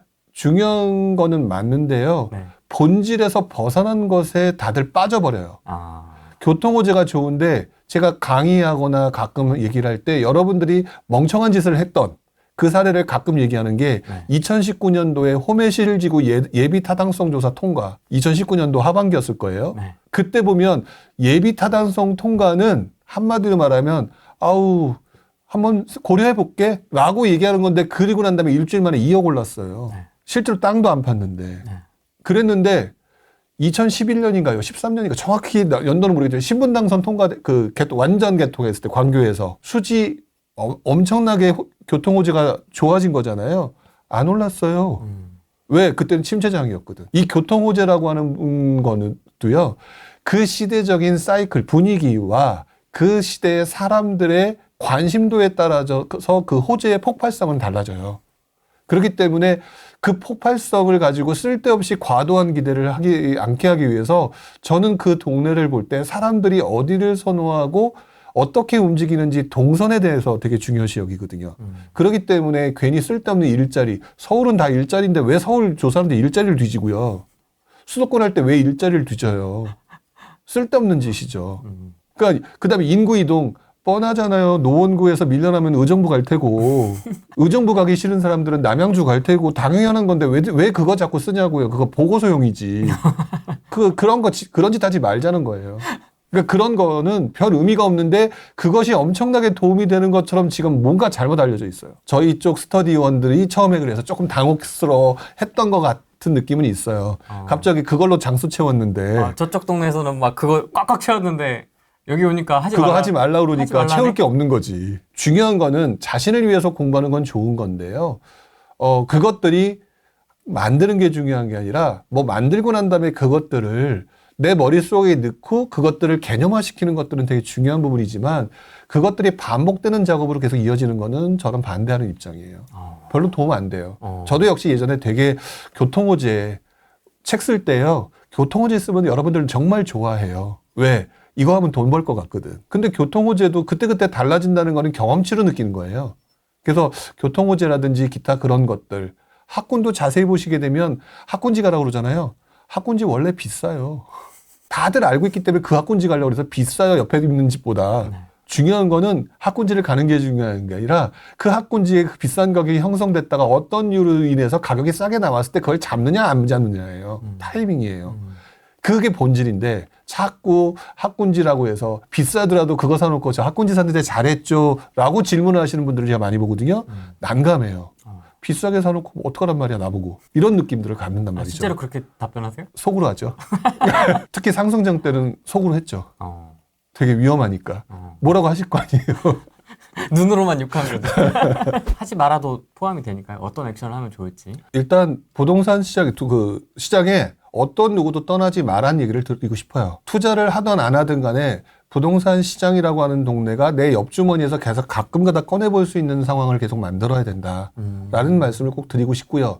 아까 초반부에도 얘기했지만 지금 여러분들이 스스로 개념을 찾기 너무너무 좋은 시장이거든요. 지금 그전에는 투자하기 바빴잖아요. 네. 돌아다니기 바빴잖아요. 그 정도가 아니기 때문에 지금 여러분들 그 옆에 있는 시장 분위기에 서울이 올랐다, 그 다음에 어떻게 되고, 그 다음에 어떻게 되고, 이런 거 볼 수 있는 되게 좋은 기회이기 때문에 그렇게 행동하시라는 것들은 여러분 무주택자이든 다주택자든 그거랑 상관없이 일단 무조건 필요한 거고요. 그 다음에 무주택자들한테 꼭 드리고 싶은 말씀 중에 하나가 네. 무주택자들이 이제 요 시기에 욕심을 부리는 게 뭔지 아세요? 뭐예요? 더 떨어져라예요. 이분들은. 무주택자 중에서 그냥 공부해서 집을 사겠다라고 하는 부동산에 조금 긍정적인 분들은 괜찮은데 부정적인 분들은 서울의 아파트가 옛날에 5억대였는데 지금 10한 2억 정도 되네. 근데 지금 보니까 한 9억 정도 되네. 한 6, 7억 정도 떨어지면 집 사야지. 이 생각은 패가망신의 지름길이에요. 왜 그러냐면 이미 인플레이션 현상들을 돈이 풀렸었기 때문에 인플레이션 현상에 따라서 돈의 가치는 옛날에 5억보다 훨씬 더 높아져 있거든요. 그렇기 때문에 가격이 더 떨어져야지 집 사겠다는 얘기는 패가망신한다라는 얘기이기 때문에 인플레이션, 자본주의 내에서 인플레이션 현상을 무시하겠다는 얘기이기 때문에 그분들은 망할 수밖에 없어요. 과거만큼 싼 가격으로 사겠다라는 과도한 욕심을 제외하고요. 적정하게 지금 현재 거래되고 있는 수준에서 한 몇천 정도 싼 수준, 이런 수준으로 어쨌든 내가 감당할 수 있는 수준에서 사놔라 라는 말씀을 좀 드리고 싶어요. 저는 상승장이든 하락장이든 집을 사라는 원칙주의이기 때문에 그렇게 사놓고 있어 보면 제 말이 맞는지 알 거예요. 나중에. 내가 옛날에 5억이었기 때문에 5억까지 떨어지길 6억까지 떨어지길 바란다고 해도 그게 쓸데없는 생각이었다라는 거를 앞으로 경험하시게 될 거고 그러면서 그런 생각이 접어들면서 우상향하는 가격 가운데서 내가 현저하게 그 시점보다 균형점 가격보다 떨어져 있는 가격들을 사는 게 최고라는 것들을 경험하게 되면 그다음부터는 점점 일시적 일가구 2주택과 다주택자로 방향성을 잡게 되거든요. 그러니까 그렇게 행동하시는 게 맞아요. 그다음에 1주택자들은 갈아타기를 통한 상급지로 들어가는 것들을 먼저 생각하실 거예요. 당연히. 그렇게 하시는 게 맞는데 이분들이 지금 제가 한 가지 경고를 했었죠. 잔상이 남아있어서 무조건 상급지를 가야겠다는 생각들을 하시게 되는데 상급지도 너무 많이 올랐기 때문에 여러분들이 원하는 수준처럼 많이 올라가진 않을 거다. 올라가도. 오히려 많이 올라가는 시간은 그보다 조금 더 시간이 지날 수 있을 거기 때문에 혹시 내가 영끌에서 내가 원하는 지역에 들어가고 싶다라고 하면 단계를 좀 낮춰라. 단계를 낮추고 난 다음에 싸게 산다는 건 기본이에요. 단계를 낮추고 난 다음에 어차피 본인 목표가 최고에 해당되는 강남에 들어간다라는 것들이 있다 하더라도 나이대를 생각하시고 앞으로 기회를 생각하시면 충분히 들어갈 수 있는 거니까 쓸데없이 영끌하지 마라. 영끌하는 순간 시장이 잠깐 나와 상관없는 대외 변수 때문에 흔들리게 되면 망가질 수 있다. 그러니까 단계를 좀 낮추시는 게 좋을 것 같다라는 생각을 가지고 상급지 이동을 택하시는 게 맞아요. 그다음에 다주택자분들은요. 포트폴리오 조정하세요.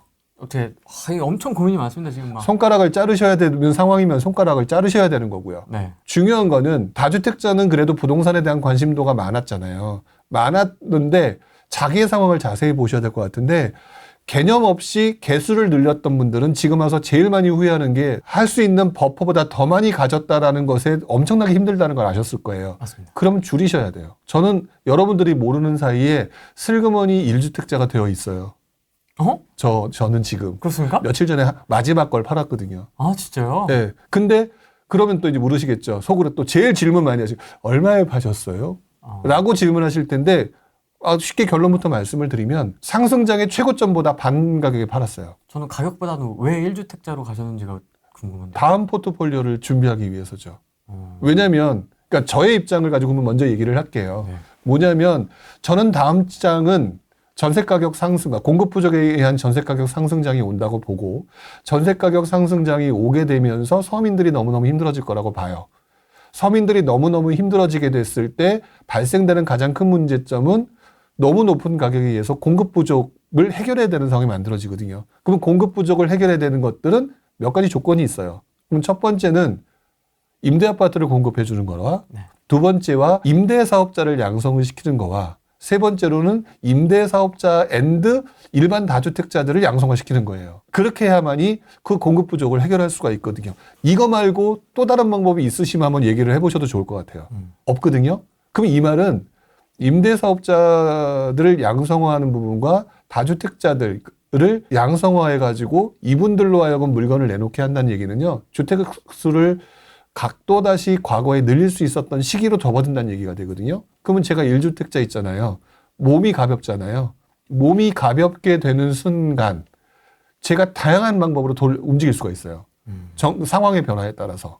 그래서 저는 1주택자이기 때문에 이제부터는 상급지 이동도 가능하고요. 갈아타기도 가능하고요. 상황의 변화에 따라서 제 통장에서 쟁여놓은 돈을 근거로 해서 개수를 늘릴 수도 있고요. 정부의 방향에 따라서 어떻게든지 움직일 수 있단 말이죠. 카드를 다 만들어 놓으신 거네요? 네, 그래서 저는 그래서 다주택자로 가는 게 맞다 틀리다라고 자꾸 질문하시는 분들 있잖아요. 가끔 가다가 다주택자로 갈까요? 아니면 그냥 계속 일시적 1주택자로 갈까요? 그냥 카멜레온이에요. 시장 상황에 적응하는 게 최고이지 정부가 하지 말라면 하지 말고 아니면 근데 지금 상황에서는 정부가 앞으로의 상황을 몇 년 후의 상황을 보게 되면 정부가 뾰족하게 공급 부족을 해결할 방법이 부족하다라고 한다면 결국 일반 우리 그 다주택자들로 하여금 물건들을 공급하게 만들 수밖에 없을 테니 그것들에 대한 대비를 해놓는 거죠. 그러니까 지금 다주택자분들한테 지금 보게 되면 아까 어떤 분들한테 제가 천안에 있는 물건들을 가지고 억지로 팔지 말아라 라고 얘기했잖아요.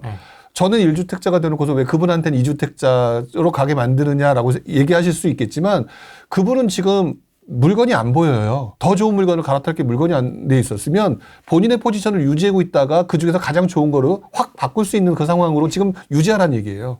카멜레온처럼. 저도 지금 그렇게 유지하고 있는 거고. 그러니까 다주택자분들 같은 경우에서 물건 엄청나게 많은 분들 있죠. 네. 엄청나게 많은 물건 중에 나를 앞으로 계속 콕콕콕 찌를 물건들은 정리를 하셔야 돼요. 근데 또 거기서 그 다음 질문이 뭔지 알아요. 안 팔리는데 어떻게 해요? 네. 라고 얘기를 하거든요. 안 팔리는데 어떻게 해요? 라고 해서 여전히 또 천수답처럼 기다리고 있고 방법을 남들한테 기대할 거냐. 방법을 만드는 거는 여러분들이다. 왜? 사실 제가 말씀을 드리지 못하는 다양한 방법들이 있어요. 더 뭐 중요한 거는 제일 싸게 파는 거죠.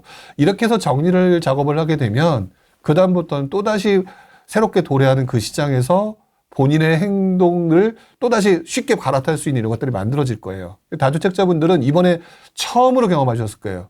오랜 경험이 없는 다주택자들은 개수를 늘리는 게 장땡이 아니라는 걸 이번에 처음 경험하셨을 거예요. 이렇게 무서운 줄 몰랐습니다. 몰랐습니다라고 얘기를 하셨겠죠. 제가 연끌하지 말라라는 내용을 접목시키게 되면 이게 이제 와서 무슨 말인지 안다는 얘기거든요. 이제 와서 무슨 말인지 알 거다라고 얘기하는데 여기서 제가 두려운 부분이 뭐냐면 자라의 놀란 가슴이 소뚜껑 보고도 놀라요 나중에. 아, 난 그래 절대 다주택자가 안 할 거야 라는 분들도 계실 텐데 그건 쓸데없는 생각이고 상황에 따라서 바뀌면 돼요. 바뀌면 되는 거니까 지금 상황에서 여러분이 힘들 것들을 제거하는 거에 집중해라. 제거하는 것에. 그 제거를 하고 난 다음에 몸이 가볍고 난 다음부터는 다시 여러분들의 시각이 그동안 쌓여있던 그 경험들과 또 유튜브나 이런 게 또 보시겠죠. 나름대로 보시면서 새로운 정보들이 계속 들어오면서 옛날에 실수했던 정보, 옛날에 경험했던 정보, 새로 들어왔던 정보가 합쳐지면서 자연스럽게 여러분들 모르는 사이에 새로운 이렇게도 해볼까 저렇게도 해볼까라고 하는 상황이 시장 변화에 따라서 방법들이 늘어나는 걸 느끼게 되실 거예요. 그게 고수가 되는 과정이거든요. 그 과정을 다주택자는 경험해 보셔야 된다고요. 근데 다주택자라고 해서 지금 너무너무 힘들다라고 얘기하시는 분들이 쉽게 말하면 과식해서 그런 거예요. 과식은 빨리 소화제 먹고 해결했고 놓고 나면 그 다음에 또 너무 힘들었던 이 과정이 지나면 또다시 배가 고파요. 다신 밥 안 먹어 이게 아닌 거죠. 또다시 배가 고파요. 그렇기 때문에 다시는 안 할 거야 라는 쓸데없는 소리 하지 마시고 다주택자 입장에서 힘들었던 거 그리고 자꾸 자기 씨를 복귀하세요. 여러분들 중에 거의 공통적인 점이 뭐냐면 다주택자라서 지금 힘들었던 게 아니라 자기의 능력보다 과도하게 접근을 했을 거고 그리고 물건들이 점점점 외곽에 입지가 나쁜 아까 초기부터 입지 투자 얘기했었죠. 입지가 나쁜 것들만 긁어모으고 있었을 것이다가 거의 대부분의 결과물일 거예요. 맞습니다. 예. 그러니까 그것들을 이제 이렇게 하는 게 아니구나. 뭐 극단적으로 저도 그랬던 것 같거든요. 그러면 내가 어느 선에서 멈췄어야 되는 게 맞을까? 무한리필집이었는데 제가 절제를 못했죠. 그러니까 나는 내 수준에서는 2그릇만 먹으면 되는 거였는데 4그릇 먹다 과식해서 쓰러졌잖아요. 네. 그래서 무한리필집 안 가? 말도 안 되는 거죠. 배고프면 또 가게 되어 있고. 또 배고팠으면 좋겠다. 지금 소화제 먹는 중이라서 지금. 네, 소화제 먹는데 미래에 대해서 지금 경험 안 해봤으니까 지금 언제 오나라고 얘기하시죠? 네. 여러분들 지금 흔히 말하는 그 상승장 이후에 2021년 최고의 상승장 이후에 지금 몇 년도인지 생각해 보세요. 2024년도예요. 네. 2년이나 지났어요. 2년이나 지났거든요. 앞으로 또 2년 금방 지나가거든요. 네. 2년 금방 지나가는데 2년 금방 지나가게 되면은요 또다시 무슨 장이 올지 모르는 거거든요. 지나고 나면 굉장히 빨리 와요. 저도 제일 지겨웠던 장이 2009년부터 2014년이었어요. 근데 생각해보니 4년, 5년이었어요. 되게 힘들었거든요. 근데 그때 야금야금 했던 것 같아요. 그때부터. 그러니까 그런 거 경험하고 나면 그다음부터는 되게 여유가 생겨요. 지금 그 과정에 고수가 되는 과정의 단계를 지금 겪고 계신 것이다. 겪고 있는 거다. 네. 소화시키는 중이다. 소화제 먹으면서. 네. 지금 소화제 먹고 있는데 왜 이렇게 다들 징징대고 있느냐? 더 먹으려고. 네? 더 먹으려고. 그러면 징징대지 말고 생각 바꾸시라. 요즘 보니까 뭐 텔레비에서 사고방식 뭐 아이브인가? 아이브의 장원영인가 해서 원형 사고방식 뭐 이런 게 있더라고요. 되게 긍정적인 사고방식이더라고요. 한번 찾아보세요. 뭐 쉽게 말하면 이런 것 같더라고요. 물 반 컵 남았는데 물 반 컵밖에 안 남았어가 아니라 반 컵이나 남았어. 되게 좋은 말이잖아요. 내일 죽을 거 아니잖아요. 얼마나 많이 남았는데. 더더구나 내가 이렇게 스트레스 받고 고생했잖아요. 와 이거 경험했어. 앞으로 5년 10년 후에요. 아무 경험 없는 내 후배들 등장해요. 제가 맨날 잘하는 소리 중에 하나거든요. 지금 길거리에서 지금 역시 뭐 이렇게 그 젊은 친구들 술 한잔 먹고 이러면서 젊은 애들 막 놀죠? 네. 좀 있어 내 밥들이에요. 그 친구도 그런 경험 한단 말이에요. 제가 20여 년 전에 지금 60대, 70대들의 밥이었던 것처럼. 밥이란 표현이 좀 이상한가요? 얼른 밥들 들었으면 좋겠다. 빨리빨리. 무럭무럭 커서 빨리. 네, 직장 잡고. 예, 그렇게 들어와요. 그렇게 들어오기 때문에, 그래서 지금 젊은 분들한테 제가 그럼 되게 말 많이 하거든요. 네. 당신네들이 내 밥이었는지 몰라도 좀 있으면 당신네들 밥이 들어온다. 그러지 마라. 그게 세상 돌아가는, 그게 너무너무 이상한 소리예요라고 할지 몰라도 그게 냉정하게 보면 세상이 돌아가는 이치다. 이치죠, 그게. 이치다. 예. 이치죠. 그렇게 생각하면 되게 편해지실 거라고 하게 돼요. 아, 뭐 법륜 스님의 책이라든지 해민 스님의 책이 읽는 것도 중요하지만 네. 자기 자신이 스스로 이런 긍정적인 생각을 해주는 거 그게 제일 좋지 않을까요? 알겠습니다. 아무튼 오늘 전화 통화까지 너무 감사드리고 네. 좀 신선하셨습니까, 여러분? 어떠셨는지 모르겠네요. 다음에 또 하게 되면 전화 통화를 이제 그때는 미리 좀 말씀을 드리고 네네. 비중을 조금 더 높여서 해보든지 뭐 그때 가면 또 상황이 또 좀 바뀌어 있을 테니까 바뀌어 있겠죠. 네, 네. 그러면 또 아마 또 그에 대한 또 질문들이 아마 나오지 않을까 싶습니다. 네네. 오늘은 여기까지 하겠습니다. 고맙습니다.